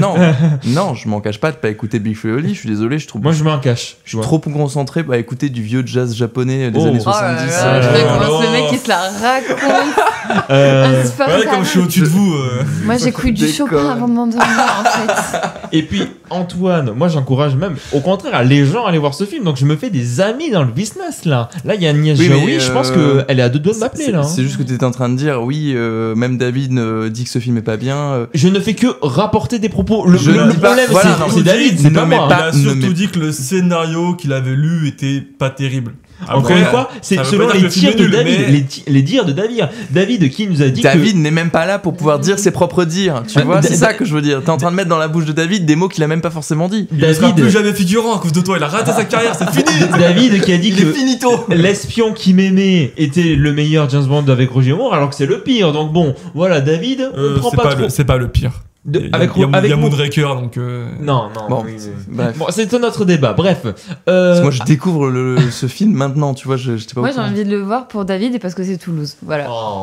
Bref, avant d'attaquer les jeux, on aimerait quand même faire une petite partie autour d'un film d'animation dont vous êtes peut-être passé à côté, on ne l'espère pas, et c'est Antoine qui va nous parler de ce film. Antoine, peux-tu parler de quel film on va toucher 2-3 mots. Le film dont je voudrais parler un tout petit peu aujourd'hui, c'est Mad God de Phil Tippett. Phil Tippett, qui est un pionnier de l'animation et du coup des effets spéciaux dans le cinéma, qui a travaillé entre autres sur Robocop, Jurassic Park, Terminator, Star Wars, et puis Twilight.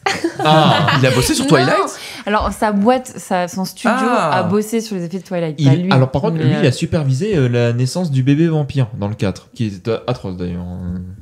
Voilà. D'accord. Voilà. J'étais pas au courant. arrêté au 3. J'étais pas au courant. J'étais pas au courant.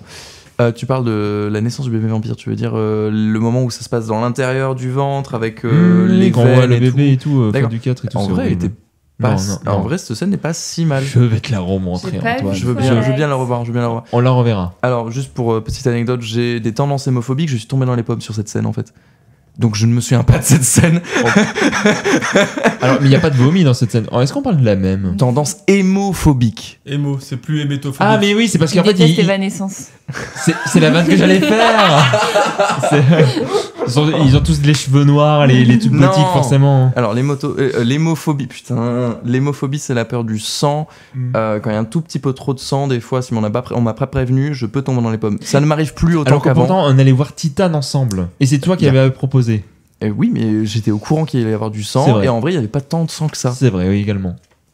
Bref, du coup, Phil Tippett. Pas tant de sang que ça. Phil Tippett, du coup, qui a fait ce film depuis plus de 30 ans. Donc, Phil Tippett, qui est un pionnier dans le cinéma d'animation et aussi du coup de l'effet spéciaux, a commencé à réaliser un film du coup il y a plus de 30 ans, Mad God, qui était du coup un film qu'il a eu besoin de faire.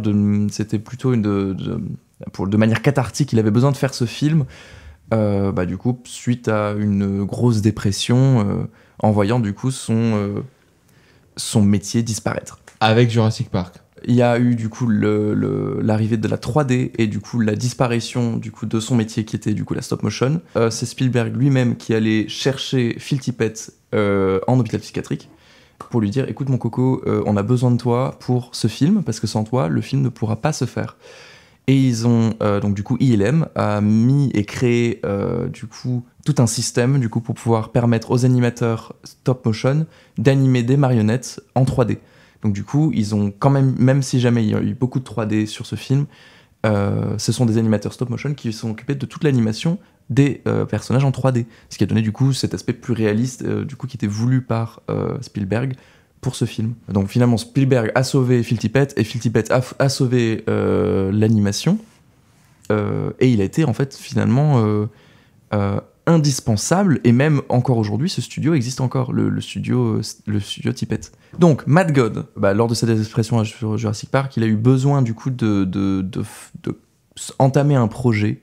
Il fait ce film, mais parce qu'il a besoin de le faire, et c'est juste il crée, et en fait il se lève le matin, il a besoin de le faire, et c'est dans la manière de l'expliquer sur certaines de ses interviews, c'est presque on a besoin de manger, de boire, lui il a besoin de créer. Et donc du coup ce besoin de création, c'est ce film qui l'a poussé et l'a maintenu en vie jusqu'à aujourd'hui en fait, d'une certaine manière. Je sais que dans une interview il a dit que c'était très compliqué pour lui de mettre une fin à ce film parce que il pourrait très bien continuer ce film sans jamais s'arrêter jusqu'à sa mort. C'est ce qu'il avait expliqué. On voit un film d'animation qui utilise le live action comme effet spécial. Contrairement du coup à l'utilité du coup qu'il a eu du coup du stop motion dans sa carrière.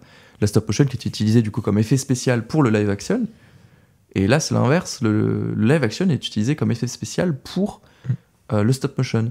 On peut avoir des scènes où soudainement le personnage principal se penche pour ramasser la carte et on voit du coup des vraies mains dans des gants qui attrapent ce qu'il y a sur le sol, et là on a du coup une dichotomie, si je puis dire, entre du coup le réel et l'irréel, et du coup l'animation et le réel, du coup ce conflit qu'on peut avoir du coup, où même finalement on se dit bon, il a fait ce film du coup suite à une dépression justement parce que la 3D est en train de détruire et de tuer du coup son métier, et finalement il a utilisé le réel comme effet pour son film, comme si c'était le réel était moins important que l'animation. Mais parce qu'après, ça reste quand même un film de stop motion. Le live action est assez minime comparé à tout le stop motion qui entoure le film. Complètement. Mais moi, j'ai une question. Au-delà de la considération technique, est-ce que tu as aimé le film ? Au-delà de la proposition, en fait. Parce que moi, c'est ça mon gros problème avec ce film. Non, je suis Mais d'accord. parce qu'on l'a tous vu ici. Oui, non, Ouais. je suis d'accord. J'ai pas spécialement aimé ce film. D'une certaine manière, je trouve ça intéressant, justement, ce côté on est plongé dans un univers qu'on ne comprend pas, qu'on ne connaît pas, il n'y a pas d'explication, il n'y a pas de texte, et on se crée un peu notre histoire en le regardant. J'aime beaucoup cet aspect-là à ce film. Ça, j'aime. Mais par contre, j'ai pas spécialement apprécié regarder ce film. Il m'a mis mal. Bah, Et je pense que c'était voulu, ce côté, on le regarde non pas par plaisir, mais pour souffrir. Est-ce que l'un de vous deux a quelque chose à dire sur Mad Dog? Marc, peut-être. Vas-y, Zara. Zara et... Parce Comment que moi, en fait, c'est que. Encore une fois, j'ai jamais vu vraiment. Enfin, moi, la stop motion, ça s'arrête à Wallace et Gromit. T'as vu Jurassic Park? Oui, non, mais voilà, en mode de dessin animé, T'as entre pas vu guillemets, Pinocchio, full, Del Toro T'as vu tout Et ça, non, Ouais. je l'ai pas vu, je sais, genre, oui, aux grandes dames, je sais qu'en plus, je pense que ça me plairait. Oui. Mais en fait, au-delà de la première demi-heure, avec le côté un peu waouh, genre de l'univers qu'on est en train de te proposer, après, je me suis vite ennuyée parce qu'en fait, j'ai vu le film comme une proposition artistique, comme une œuvre d'art, un peu comme ces vidéos dans les musées d'art contemporain. Tu regardes un petit peu, mais t'as la flemme de regarder jusqu'au bout. Oui, effectivement. Je vois ce que tu veux dire. Et j'ai eu le même ressenti face au film, c'est-à-dire que j'ai vu la proposition, j'étais en mode ok, mais à un moment, je me suis dit, bon, on tourne un peu en rond, genre, j'avais l'impression qu'à un moment d'être dans un peu une surenchère, donc comment on pourrait faire un truc encore plus dégueulasse que ce qu'on est en train de nous montrer. Donc voilà, en fait, j'étais en mode ok, c'est bon, j'ai vu. Après, j'avais pas besoin de le voir pendant 2 heures. Non, 1h30. Ah, bon, bah, ressenti beaucoup plus. Bon, voilà. Mais je suis contente de l'avoir vu quand même. Mais Au cinéma. je l'ai vu. Je suis contente de l'avoir vu et de voir ce genre de proposition. C'est important. Mais je suis pas rentrée dedans du tout. Marc, je pense Non, qu'il me semble que tu penses à peu près pareil. pareil, ouais, techniquement c'est irréprochable, c'est un film, on voit tout le travail qu'il y a, enfin de toute façon moi j'aime déjà beaucoup la stop motion, déjà c'est une manière, dans l'animation c'est ce que je préfère je pense, et je trouve que le travail est faramineux, enfin tu te rends compte avec tous les décors qu'il y a, tous les personnages, toute la créativité, c'est énorme, mais je trouve que c'est hyper démonstratif.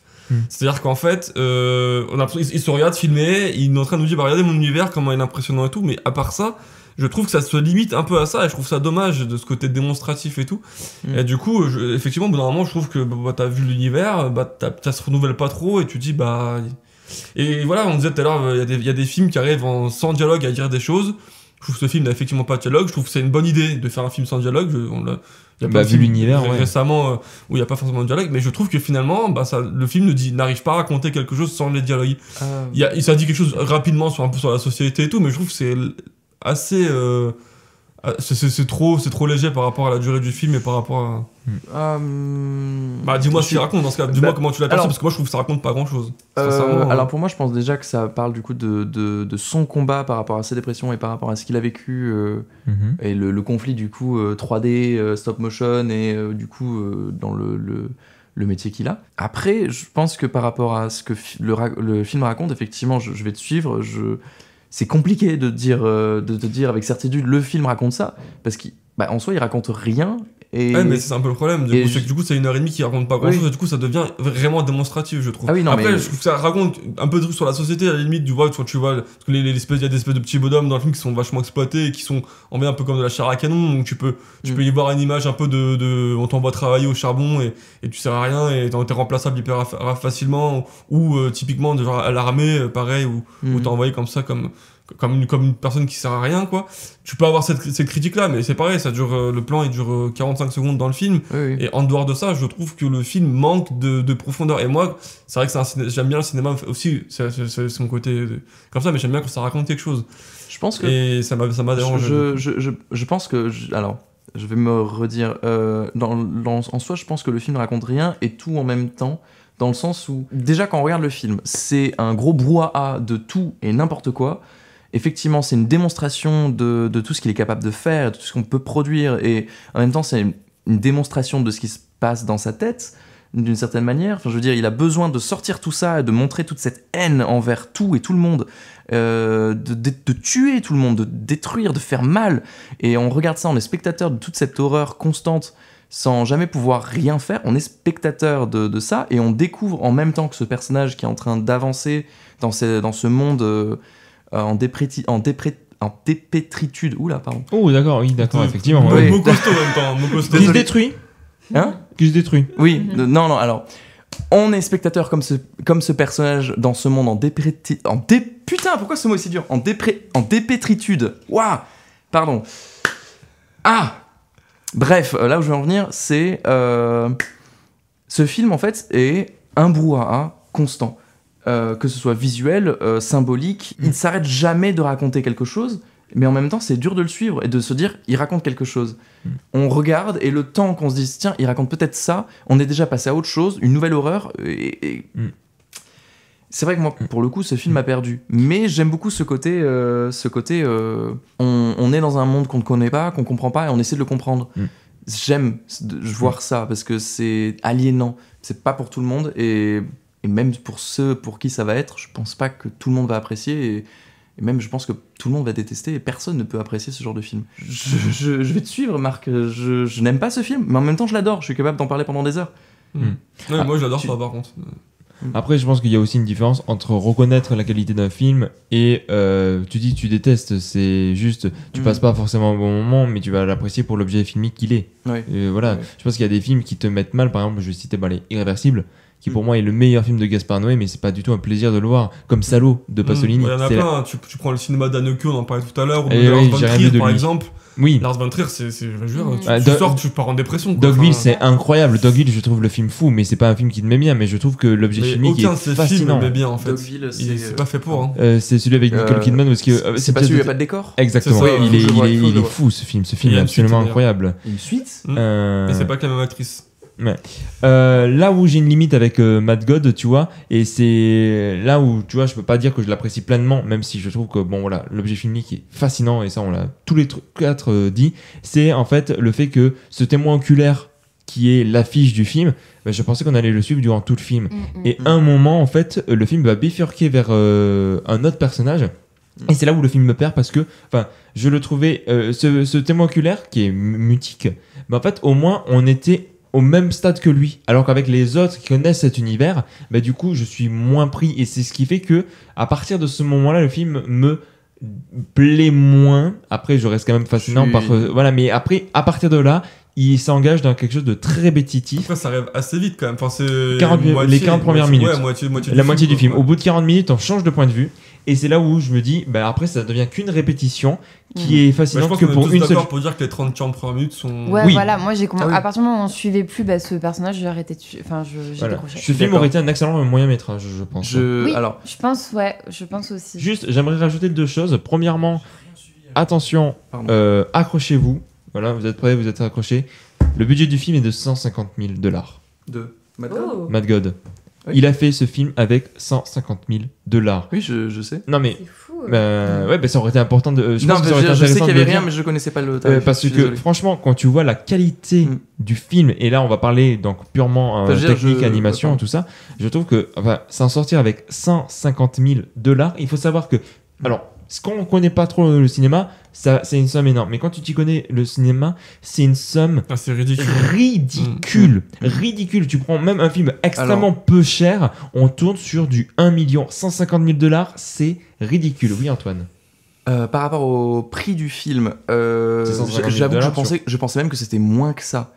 Ah oui, mais c'est sur 30 ans, c'est Mais vrai. c'est sur 30 ans. C'est sur Il a 30 ans. dépensé 30 ans Parce pour ça. Parce que ce que j'avais entendu dire aussi, c'est que des assistants qui bossaient du coup dans son studio ont bossé avec lui sur ce projet pendant du coup pas pendant les 30 années complètes, mais plutôt sur les, je dirais les Les 10 dernières années, Ouais, c'est ce sur que les- j'ai vu voilà, tout à l'heure en fait. sur les En 10 dernières gros, années. Celle avec le financement participatif. Ouais, Oui, déjà, exactement, et en fait, exactement. ce que je disais tout à l'heure, c'est qu'en fait, il venait bénévolement. C'est des gens de son Oui, studio qui venaient les week-ends chez Ouais. lui et qui venaient l'aider bénévolement, en fait, à faire avancer le film. Et c'est même eux qui l'ont poussé, en fait, à reprendre ce projet-là, qu'il avait abandonné et tout. Ouais. Et ce que je disais tout à l'heure. Et du coup, effectivement, c'est aussi pour ça que le budget est si faible, parce qu'il y a beaucoup de gens qui l'ont aidé un peu de manière bénévole et tout, je pense.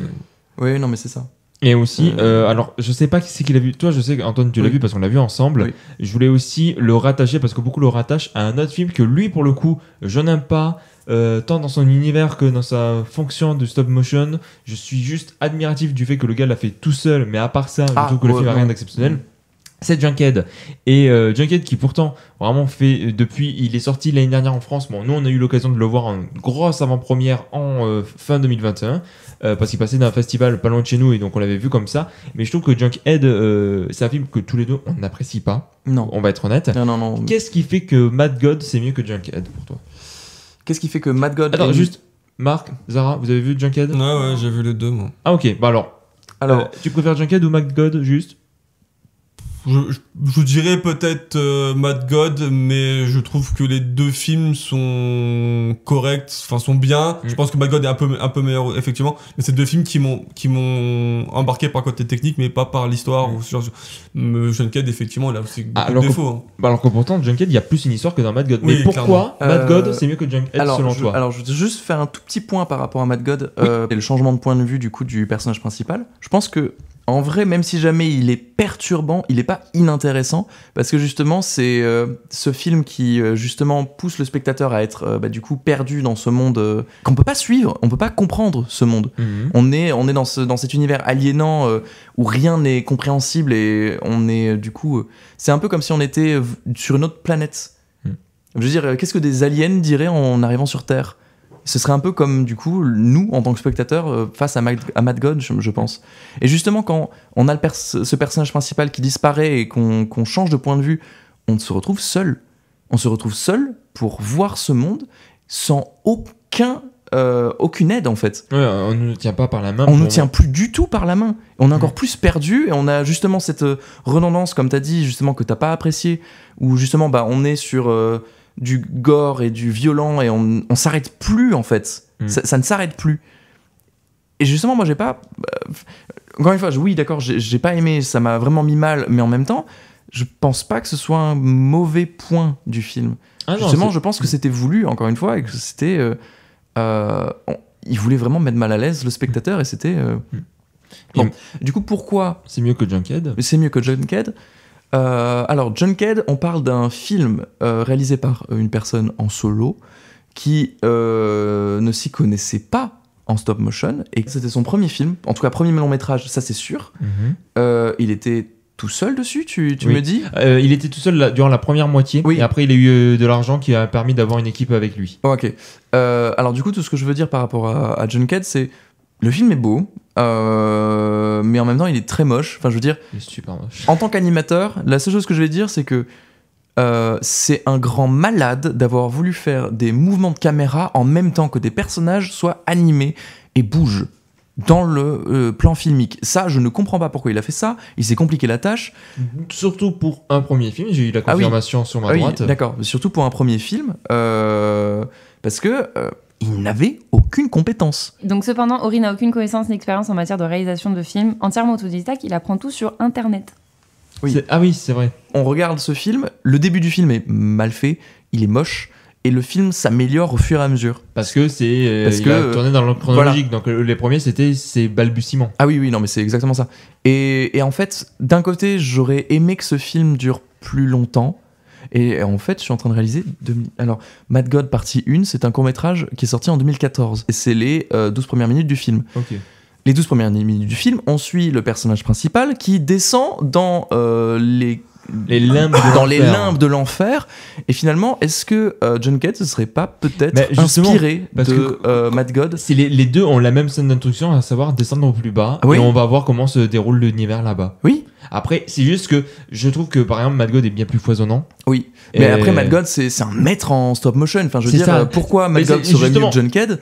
Je suis désolé, Mad God. C'était ça la réponse. C'est une question absurde en mode évidemment parce qu'il y en a un qui c'est bien plus, c'est le métier, c'est sa connaissance. Le gars est sur 30 ans. L'autre c'est beaucoup plus restreint, c'est moins de connaissances, c'est moins d'univers, c'est pas la même volonté. L'un qui veut raccrocher quelque chose de plus linéaire, une vraie histoire. L'autre c'est une expérience sensorielle et du coup. Je suis plus sensible. Après, je suis plus touché par l'expérience sensorielle que par quelqu'un qui veut mettre une histoire et une ambiance et il sait pas trop. Puis, et ça reste assez maladroit, je trouve. Ah oui, non, Junkhead, c'est très très très maladroit. Et puis, si jamais il y en a parmi vous qui écoutent et qui ont aimé Junkhead, lisez un manga qui s'appelle Blame, qui est du coup un manga réalisé par un mangaka, j'ai oublié son nom, je suis désolé, qui est architecte de base. Et en fait, on suit un personnage qui est du coup perdu dans un univers immense. Je pense que John Cade s'est inspiré de Blame et a piqué plein de trucs à Blame. Mais Blame, il n'y a pas beaucoup de dialogue, très peu de texte, très peu d'explications de ce qui se passe. On est perdu. Et finalement, si je pouvais faire un parallèle entre Mad God et Blame, on est perdu. On est spectateur d'un monde qu'on ne comprendra pas. Je pense que tous les 4 ici, on va préférer Blame à Mad God, je pense. Je vous conseille. Ok. Si vous avez le temps. Bah, il est sur Netflix, mais je sais pas si Non. sur Netflix, Alors, surtout, ne regardez pas le remake Netflix, Ah c'est oui, de la c'est un remake. merde. Ok. C'est de la Parce que, grosse merde. Toutes les adaptations, animations ou quoi que ce soit que vous allez voir de Blame, c'est de la merde. Et du coup, c'est Tsutomu Nihei, Ok, merci. le mangaka qui a fait le. Merci. Enfin, je veux dire, Blame, on suit un personnage qui ne parle pas, qui est muet. Et là, dans les adaptations, il parle, il y a des dialogues, et tout le monde parle tout le temps. Et des explications à la mort moelleux constamment. Ça fait plus aucun sens. Et c'est ça qui m'a déplu dans John Cade. Ils essaient d'expliquer tout le temps. C'est Il vrai. y a trop de dialogues. Voilà. C'était une sorte de petite discussion autour de Mad God Le qu'on vous parenthèse. encourage quand même à découvrir. Oui. Normalement, au moment où sort cet épisode, concernant les gens qui sont sur Toulouse, il reste encore 4 jours pour aller le voir, ou 2-3 jours en tout cas, à l'American Cosmograph. Après, peut-être pour vous, Carlotta, dont on les félicite pour faire cette ressortie parce que c'était vraiment inespéré. Voilà, peut-être que vous l'avez vu passer entre temps. Voilà, c'est vrai qu'on enregistre une semaine et demie avant la sortie de cet épisode, donc on sait pas trop où ça en est, mais voilà, si vous avez l'occasion de voir Mad God et que vous ne l'avez pas vu, essayez d'aller le voir parce que c'est vraiment un objet filmique unique, malsain, mais que vous ne verrez jamais ailleurs. Donc on vous encourage à le découvrir. On va finir tranquillement sur le jeu désormais culte d'Avis Désastreux, à savoir Question pour un désastre. Je pose des questions à des champions, je suis... Tu es Julien Lepers, c'est ça? Oui, c'est ça, je suis Julien Lepers. Bien. Sacré Julien. Bon, voilà, donc le nom du jeu, normalement, ça devrait vous parler. C'est Question pour un champion, mais pour nos amis les désastreux. Je rappelle, vous n'êtes pas en équipe, vous êtes tous individuels, vous avez un buzzer. On est individuel. Laissez-moi... Que Marc s'échauffe. Le seul petit conseil que je puisse vous donner, c'est faites-vous confiance. C'est pas grave si c'est une mauvaise réponse, au moins c'est une réponse que vous avez proposée, mais je ne vise absolument personne. Faut pas qu'on prenne la Wink, wink. confiance. Mais si, prenez la confiance. Au contraire, prenez-la s'il vous plaît. C'est-à-dire que voilà, tel Mario prend une nouvelle vie, vous prenez votre confiance. Je sais pas où j'allais avec ça, voilà. J'allais Encore. faire un chomp, mais je me suis retenue très fort. Ah si, fais non, ça. non, Bon, pas ok. maintenant. Si tu le fais, je le fais. Non. Bon, allez. Bon, bah, je le fais pas. Donc, on commence par un film que je vais essayer de vous faire découvrir. Vous êtes d'accord, vous ne voyez pas ce que je suis en train de lire. Non, donc, pas du tout, Robin. Non. hmm. Mais t'as un Fargo, miroir derrière c'est toi. Fargo. Fargo, j'essaierai de vous le faire deviner, mais pas aujourd'hui. Ou alors peut-être Ce que je fais film ça. catastrophique, elle a commencé comme ça la question. Avec de la neige partout. Film des frères Cohen qui a The gagné le Thing. prix de la mise en scène en 96 avec Frances Il est pas McDormand. Il y a que Zara qui Non, m'écoute, c'est Antoine très bon. et Attends, Marc c'est font des vannes entre eux. Non, Fargo, c'est lui qui dit que c'est catastrophique, Fargo. J'ai jamais dit catastrophique. Oui, non, mais C'est pas son truc. c'était, Oh on disait, là là. non, mais est-ce que on disait, on l'avait présenté comme ça, Non, un mais- film catastrophique, machin, pour Non, présenter le je film. pense que Et il me dit The Thing, j'ai dit, mais non, The Thing, J'ai j'ai pas. compris. Ah oui. Film catastrophe. Non, film catastrophique, on avait dit. Bon, allez. On se reconcentre. Sorti en 2014, je suis un film mélangeant humour et science-fiction. Adaptation d'un périodique de bande dessinée sorti en 1969. Mutafukaz. Non. Il est pas sorti en 2014. 1969. Et en plus, Mutafukaz est sorti en 2017. Ouais, c'est ça, 2018. Puis C'est c'est pas une BD 2014. hyper récente. Ouais, mais ça, quand même, ça mélange quand même humour et Ouais, mais science-fiction, c'est Ah, mais science-fiction. c'est sorti un à... peu comme Ok. Seul. Non. Non, ça c'est pas si vieux non plus. Mon réalisateur est notamment connu pour avoir été le scénariste des 2 premiers films Scooby-Doo, dont il est particulièrement fier et a raison. J'ai dans mon casting des stars de renom, tels Vin Diesel ou encore Bradley Cooper. Putain, j'ai oublié le nom. J'ai oublié le nom du film. Ah non. J'ai oublié le nom. J'ai l'affiche en tête. Ma Non, vas-y, bande son Attends. fut remarquée par l'usage des musiques des années 60-70 Et mon troisième volet vient de Les Gardiens de la Galaxie. Les Gardiens de la Galaxie. Mon troisième volet vient de sortir. Je suis Les Gardiens de la Galaxie, un film que Marc adore tout particulièrement. Je déteste. Voilà. Attends. J'étais partie sur Pixel à un moment, je moi, ne sais j'étais pas pas du tout pourquoi. parti sur ce film-là non plus. En fait, le truc c'est que je me dis C'est si Bradley Cooper si qui me je dis dit hein. adaptation adaptation d'un comics. Oui. Mais- Oui, mais voilà. attends, Donc, il y a Vin Diesel dedans? c'est lui qui fait Groot. Ah oui, putain, c'est vrai! Oui, mais c'est vrai que Et Bradley Cooper, c'est lui qui fait Star-Lord. Alors là, faut pas me demander à moi. Non, Marvel, mais non. Ah non, c'est- non, Star-Lord, c'est pas salade. Non, Rocket. Rocket. Oh là là. Salade. Allez hop. Tu me racontes des salades, Robin. J'ai complètement oublié le nom de l'acteur qui joue Star-Lord. J'ai oublié le nom. Chris Pratt. Chris Pratt, oui, voilà. Ou Mario. Ah, c'est oui, c'est vrai. Ah, là, Voilà. mais c'est un nom super Il est connu, aussi dans je suis Jurassic naze. World. Mais oui. Et effectivement, ne parle plus jamais de ce film. De Jurassic World? Tu peux que parler du 2. Non, le 2 est excellent, mais nous ne sommes pas là pour Il est ça. pas bien le 2. Quoi? Il est pas bien le 2. Alors, la deuxième personne, ceci est une personne que j'ai essayé de vous faire deviner. Je suis nulle à ça. Est-ce que j'ai vu le 2 en fait? Il est excellent. Né en 1985, je suis une actrice américaine. Inspirée par des films comme Autant en emporte le vent ou Rebecca que je regardais avec ma mère, je veux très vite devenir actrice comme ma sœur. De 2005 à 2010, j'enchaîne les petits rôles et c'est grâce à David Fincher que je me fais vraiment remarquer. Cela me permet d'avoir des rôles plus conséquents et je vais même jusqu'à recevoir le prix d'interprétation féminine pour le film Carol de Todd Haynes lors du festival de Cannes 2015. Connu pour Millennium et Ghost Story, je suis marié avec... René Mara. Je suis marié avec Joaquin Phoenix et suis l'actrice préférée de Marc. Je suis René Mara. Je l'avais, mais bon. Tu l'avais depuis quand? Parce que je me suis dit... Attends. Quand t'as parlé de sa sœur. Non, parce que sérieux. On en avait parlé une fois, je me rappelle dans une discussion que je savais pas à l'époque, mais je savais que sa sœur. Je crois que je vois même, avec deux noms, je vois même pas sa tête.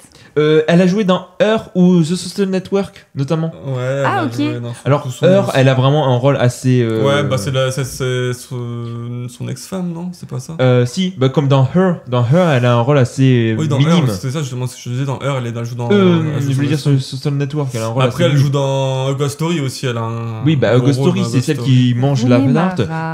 Et surtout, Millennium, elle a le rôle principal. Et elle joue magnifiquement bien dans Song to Song aussi, qui est un film de Terrence Malick que j'aime beaucoup. Ah, je l'ai pas encore vu, mais j'aime bien. Mais on en a parlé hier de Terrence Malick, c'était assez drôle. Ok. Puis je Je voyais pas trop sa tête. Ok. Oh, quel scandale pour Marc que tu ne connaisses pas qui est Rooney Mara. Désolée. Juste, Mon c'est actrice bien ton préférée. actrice préférée. C'est mon actrice préférée. Alors après, il y a aussi peut-être Audrey Hepburn, mais bon, en vivante, en activité. Au début, j'avais mis l'une des actrices préférées de Marc, mais il me semblait que finalement c'était Ouais, ton après, il y a actrice Laure Calamy que j'aime beaucoup aussi, mais oui, C'est c'est le bon, top c'est 3, bon. en tout cas, c'est dans les préférés. Quoi. Je la reconnaissais pas du tout. Enfin, par rapport à Millennium, Oui, je apparemment, ne connaissais pas du tout sa un physique tête. complètement différent. Hein. Ok. On passe Allez. à la prochaine. Née en 1928 et morte en 2019, je suis une réalisatrice française de mon vrai prénom, Arlette. À cause de la guerre, je fuis la Belgique en mai 1940 pour m'installer à Sète. Je réalise mon premier long métrage en 1955 avec dans les rôles titres Sylvia Montfort et Philippe Noiret. Très vite, je quitte... Varda, Agnès Varda. Je suis Agnès Varda. Très vite, je quitte la fiction pour me tourner vers le documentaire et n'en réaliserai pas moins de 20. Au cours de ma très longue carrière, je fus récompensé par un César d'honneur en 2001, une Palme d'honneur en 2015 et un Oscar d'honneur en 2017. Figure éminente de la nouvelle vague, c'est mon film Cléo de 5 à 7 qui me permet de me faire connaître au grand public et d'avoir la reconnaissance de mes pairs. Je suis Je l'aurais eu que à partir de Cléo. Agnès Varda. Ouais. Bah, c'est l'objectif. L'objectif, Oui, c'est non, de... Oui. No Moi, j'ai vu shit. son premier film avec Noiret, donc du coup, ça m'a. En fait, Et j'avais déjà. Sur le Mais début, en j'étais un mode, peu ce sur que Varda, je mais veux dire, j'étais pas c'est en sûr. mode, je suis pas assez experte pour aller jusqu'au. Genre, j'aurais reconnu vraiment au dernier détail. Après, quoi. réalisatrice française, ça vous a pas direct... Moi, j'étais sur elle au début, mais j'attendais d'avoir un truc qui me disait que j'étais Vu sûr. qu'il y a 3 femmes qui ont réalisé. C'est pas ça, les films quoi. en France. Non, mais des je rigole, années- je des années rigole. 50, des réalisatrices des années 50, Oui. il n'y en a pas 50. C'est Je ça. rigole. C'est ça, Oh. exactement. Non, mais tu rigoles, mais en même temps, c'est vrai, quoi. C'est pour ça que je À me suis cette dit... époque-là, il n'y avait pas beaucoup de réalisatrices. 55, donc voilà. ça réduit quand même pas mal les possibilités, quoi. Voilà. Agnès Varda, dans malheureusement, je n'ai vu qu'un seul film, mais c'est Les Plages d'Agnès, que je trouve vraiment super cool et qui est une super porte d'entrée. Parce que en fait, je pense que c'est une super porte d'entrée et de conclusion. Parce que du coup, tu découvres un petit peu qui elle est et tout son cinéma. Et du coup, quand tu finis, bah, tu découvres qui elle est et tout son cinéma. La boucle est bouclée. Oui, non, mais c'est pour ça que je trouve que c'est parfait. Enfin, c'est un super film, c'est un super documentaire de toute façon, Les Plages d'Agnès. Il s'agit désormais d'un acteur. Julie a fait la testrice hier des questions. Merci Julie. Elle a eu au bout de la... Très très vite. La première phrase, elle a eu. Et ben du coup, si on l'a pas, c'est une humiliation. C'est qu'on est très nul, quoi. Non, je dis juste que voilà, vous pouvez potentiellement l'avoir dès le début, mais après les autres, elle a eu à la fin. Voilà. Né en 1974, je suis un acteur et producteur américain. Très jeune, je me lance dans une carrière d'acteur pour suivre les traces de mon frère, mais c'est à partir de mes 26 ans que je me fais repérer en jouant un méchant face à Russell Crowe. À partir de là, ma carrière est définitivement lancée et je vais... Joaquin Phoenix. Et je vais collaborer plusieurs fois avec James Gray dans les films comme The Yard, La Nuit nous appartient ou Two Lovers. Vegan depuis mes 3 ans, je suis un grand défenseur de la cause animale. Ah bon, il est vegan? Ouais. Et même, il impose à chaque fois qu'il tourne dans un film que du coup que l'équipe technique mange végétarien, il me semble. Il y a un vrai truc comme ça. Connu pour Gladiator ou encore Joker, je suis marié avec Rooney Mara. La crise préférée de Marc. Tu l'as pas remis là. Vu que j'ai dit que Rooney Mara est marié à Joaquin Phoenix, il faut que je dise que Joaquin Phoenix est marié avec Rooney Mara. Je suis actuellement dans le film Boys of Red d'Ari Aster. Je suis Joaquin Phoenix. La nuit nous appartient, un film incroyable. Voilà, quitte à avoir noté des films entre parenthèses, voilà, autant les dire. Mais tu fais bien. Il s'agit désormais d'un réalisateur. Né en 1969, je suis un réalisateur et scénariste. Je ne dirai pas la nationalité, sinon c'est trop simple. En 2021, je suis choisi pour être le président du jury du 78e Festival de Venise. J'ai collaboré avec Michel Gondry et Léos Carax en 2008 dans le film à segment Tokyo. Pour mon prochain film, l'on pourra retrouver au casting Naomi Aki, Toni Collette, Mark Ruffalo et Robert Pattinson. Réalisateur éminent de la nouvelle vague sud-coréenne, j'ai réalisé 4 des plus gros succès sud-coréens de mon pays, dont The Host, mon plus gros succès... Oui. Bong Joon-ho. Je suis Bong Joon-ho. Dans The Host, mon plus gros succès à l'échelle nationale. Robert Pattinson. Et Parasite, à l'échelle planétaire, je suis Bong Joon-ho. Et oui, il a Pattinson. Et je me suis dit, tiens, justement, je vais le mettre. Je vais pas dire qu'il est sud-coréen. Comme ça, avec Pattinson, on va croire qu'il est mais oui, américain. Moi, ça m'a perdu quand t'as commencé à citer les acteurs. Je me en mode. C'était l'objectif. Moi, je l'avais au film à segment. On en a parlé. Mais oui, en fait, c'est ça qui m'a fait chier. Il y a 2 jours, on a parlé de Tokyo ensemble. Et du coup, je me suis dit, merde, Marc va l'avoir très vite. Du coup. Mais du coup, j'ai laissé un petit peu pour le il fait le beau jeu. Non, mais je voulais savoir si d'autres l'avaient. En plus, il était pas loin, Antoine. Il avait le nom sous la langue. T'étais sur qui, toi Bong ou Park? Parce que du coup, quand je l'ai fait à Julie, elle m'a dit Park. Park Chan-wook, du coup. Old Boy, JSA, tout ça. Park. Oui. J'étais pas sur Bong Joon-ho, de toute façon, j'étais sur mauvaise piste. Bon, là, il s'agit d'un film. Je me rends compte que j'ai une chance que sur les films à chaque fois. Allez, ça va. Alors lui, normalement, tu vas voir. À chaque fois, il me dit ça, c'est ton film préféré, Lara, c'est pour ça. Oui. Film américain réalisé en 1983. Le nom de mon héros, choisi par mon scénariste Oliver Stone, est aussi celui d'un footballeur américain. Remake d'un film de War Hawks avec Paul Muni, mon action se passe à Miami et raconte l'ascension d'un petit malfrat d'origine cubaine. Scarface. Alors, est-ce que tu sais pourquoi je t'ai dit... Le buzzer est cassé, par contre. D'un petit malfrat d'origine cubaine qui devient un caïd du trafic de cocaïne. Accompagné par la musique de Giorgio Moroder, je suis réalisé par Brian De Palma et a pour principal interprète Al Pacino. Je suis Scarface. Mais il y a pas longtemps, l'histoire de truc du prénom du joueur de football, on en a parlé il y a pas longtemps. Je sais plus pourquoi. La nuit de la culture d'étoiles, c'était la question et j'ai repris exactement la structure de la question. Quelle délicate attention. Et je me suis dit, est-ce qu'elle va l'avoir? Et voilà, parce que du coup, c'est une série de vidéos que nous apprécions particulièrement. Enfin, tu m'as initié à ça et du coup, maintenant, on regarde, voilà, on se dit, il faudra qu'on regarde ça et tout, donc on se fait nuit de la culture qui sont des live reviews de questions pour un champion. Exactement, par le streamer étoile qu'on apprécie, avec qui bisous. Voilà. Avec qui j'ai même pu... Mais je pense qu'il écoute le podcast. Oui, moi je pense aussi. Ah bah depuis qu'on s'est parlé ensemble, qu'on a parlé cinéma ensemble, voilà, c'est sûr. Lui, oui. Voilà, je lui ai parlé de Claude Chabrol. Alors si jamais il écoute le podcast, j'ai fait la blague de la naine à mon beau-père et il était ravi. Ah attends, la naine, oui. Incroyable blague. Et on embrasse José. Oui. José Luis. Beaucoup de gens embrassés. Oui, bah dis donc, le Covid n'est plus là, donc autant se faire plaisir. Moi je suis toujours malade. Ah alors attends, du coup. Attends, il y a une Attends, Antoine, t'en as trouvé combien toi? Il en a pas trouvé un? Non. Je Les crois gardiens, pas. c'est pas lui les gardiens? Non, c'est les Zara. gardiens, c'est moi. Non, c'est Zara, c'est pas moi les gardiens. Moi, j'ai Ah, les gardiens et d'accord. Scarface. Non, Ah, J'en ai j'ai 2 rien, et j'ai tout le zéro, reste, c'est Marc. J'ai 0. Hein. Dès qu'il s'agit de films, tu les as. Dès qu'il s'agit de gens, c'est Marc. C'est ça. Et dès qu'il s'agit. Non, j'ai rien. Donc c'est Ok, 2 à 5. attends, 2 à j'improvise. 4, je crois.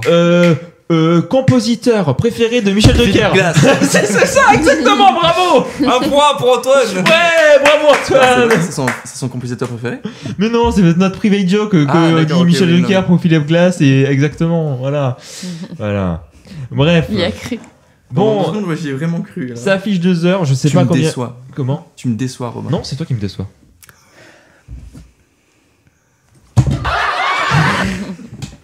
J'ai mis les gens qui rigolent. Et ben c'est la fin. Oh là là, dis donc. Oh, j'ai pas vu le temps passer. Je sais pas. Juste, voilà, ça fait 2 heures. Je n'ai aucune idée combien je vais enlever. Une bonne partie peut-être. Vous me dire, oh dis donc, ils sont à 2 heures alors qu'il est à peine 53 minutes. Si vous avez une voix comme ça, ben bon courage. Je ne sais pas où je vais avec cette vanne vraiment. Bref, ben merci à vous d'avoir participé. Merci Marc. Et ben merci à vous, j'espère que cet épisode va vous plaire. Merci Antoine. De rien, Robin. Et merci Zara. Et. J'ai même pas pu dire de rien. Il m'a coupé avant. Qu'est-ce qu'il voulait dire Antoine? Ça a l'air très drôle en tout Il cas. fait le breakdance devant moi. Il breakdance sur mon canapé. Merci et merci à vous de nous avoir écoutés. Vous pouvez, voilà, on le répète, on le dit, mais on ne le dit jamais assez. Vous pouvez nous suivre sur nos réseaux sociaux, Mettez la sur cloche Instagram, et, Twitter. abonnez-vous. Il n'y a pas de cloche, il n'y a toujours pas de cloche. Mettez le pouce Antoine. bleu. Il n'y a pas de pouce bleu, mais par contre, Dièse. Mettez des dièses. non, mais par contre, ce qu'ils peuvent faire, c'est mettre 5 étoiles. Allez-y, faites-le. On vous regarde. Oubliez pas les dièses. On vous laisse le faire. Pourquoi je fais des blagues de vieux? Voilà, là, donc c'est bien. Merci d'avoir mis 5 étoiles. On vous félicite, on vous remercie. Et évidemment, le bouche à oreille, c'est le meilleur moyen de nous soutenir. En attendant que l'on revienne, allez voir des films. Et surtout, si jamais au cours de chemin ou depuis que vous êtes là, vous l'avez oublié, le pire avis qu'on puisse se faire, c'est celui qu'on partage pas. Allez, Salut à tous et à la prochaine. Salut.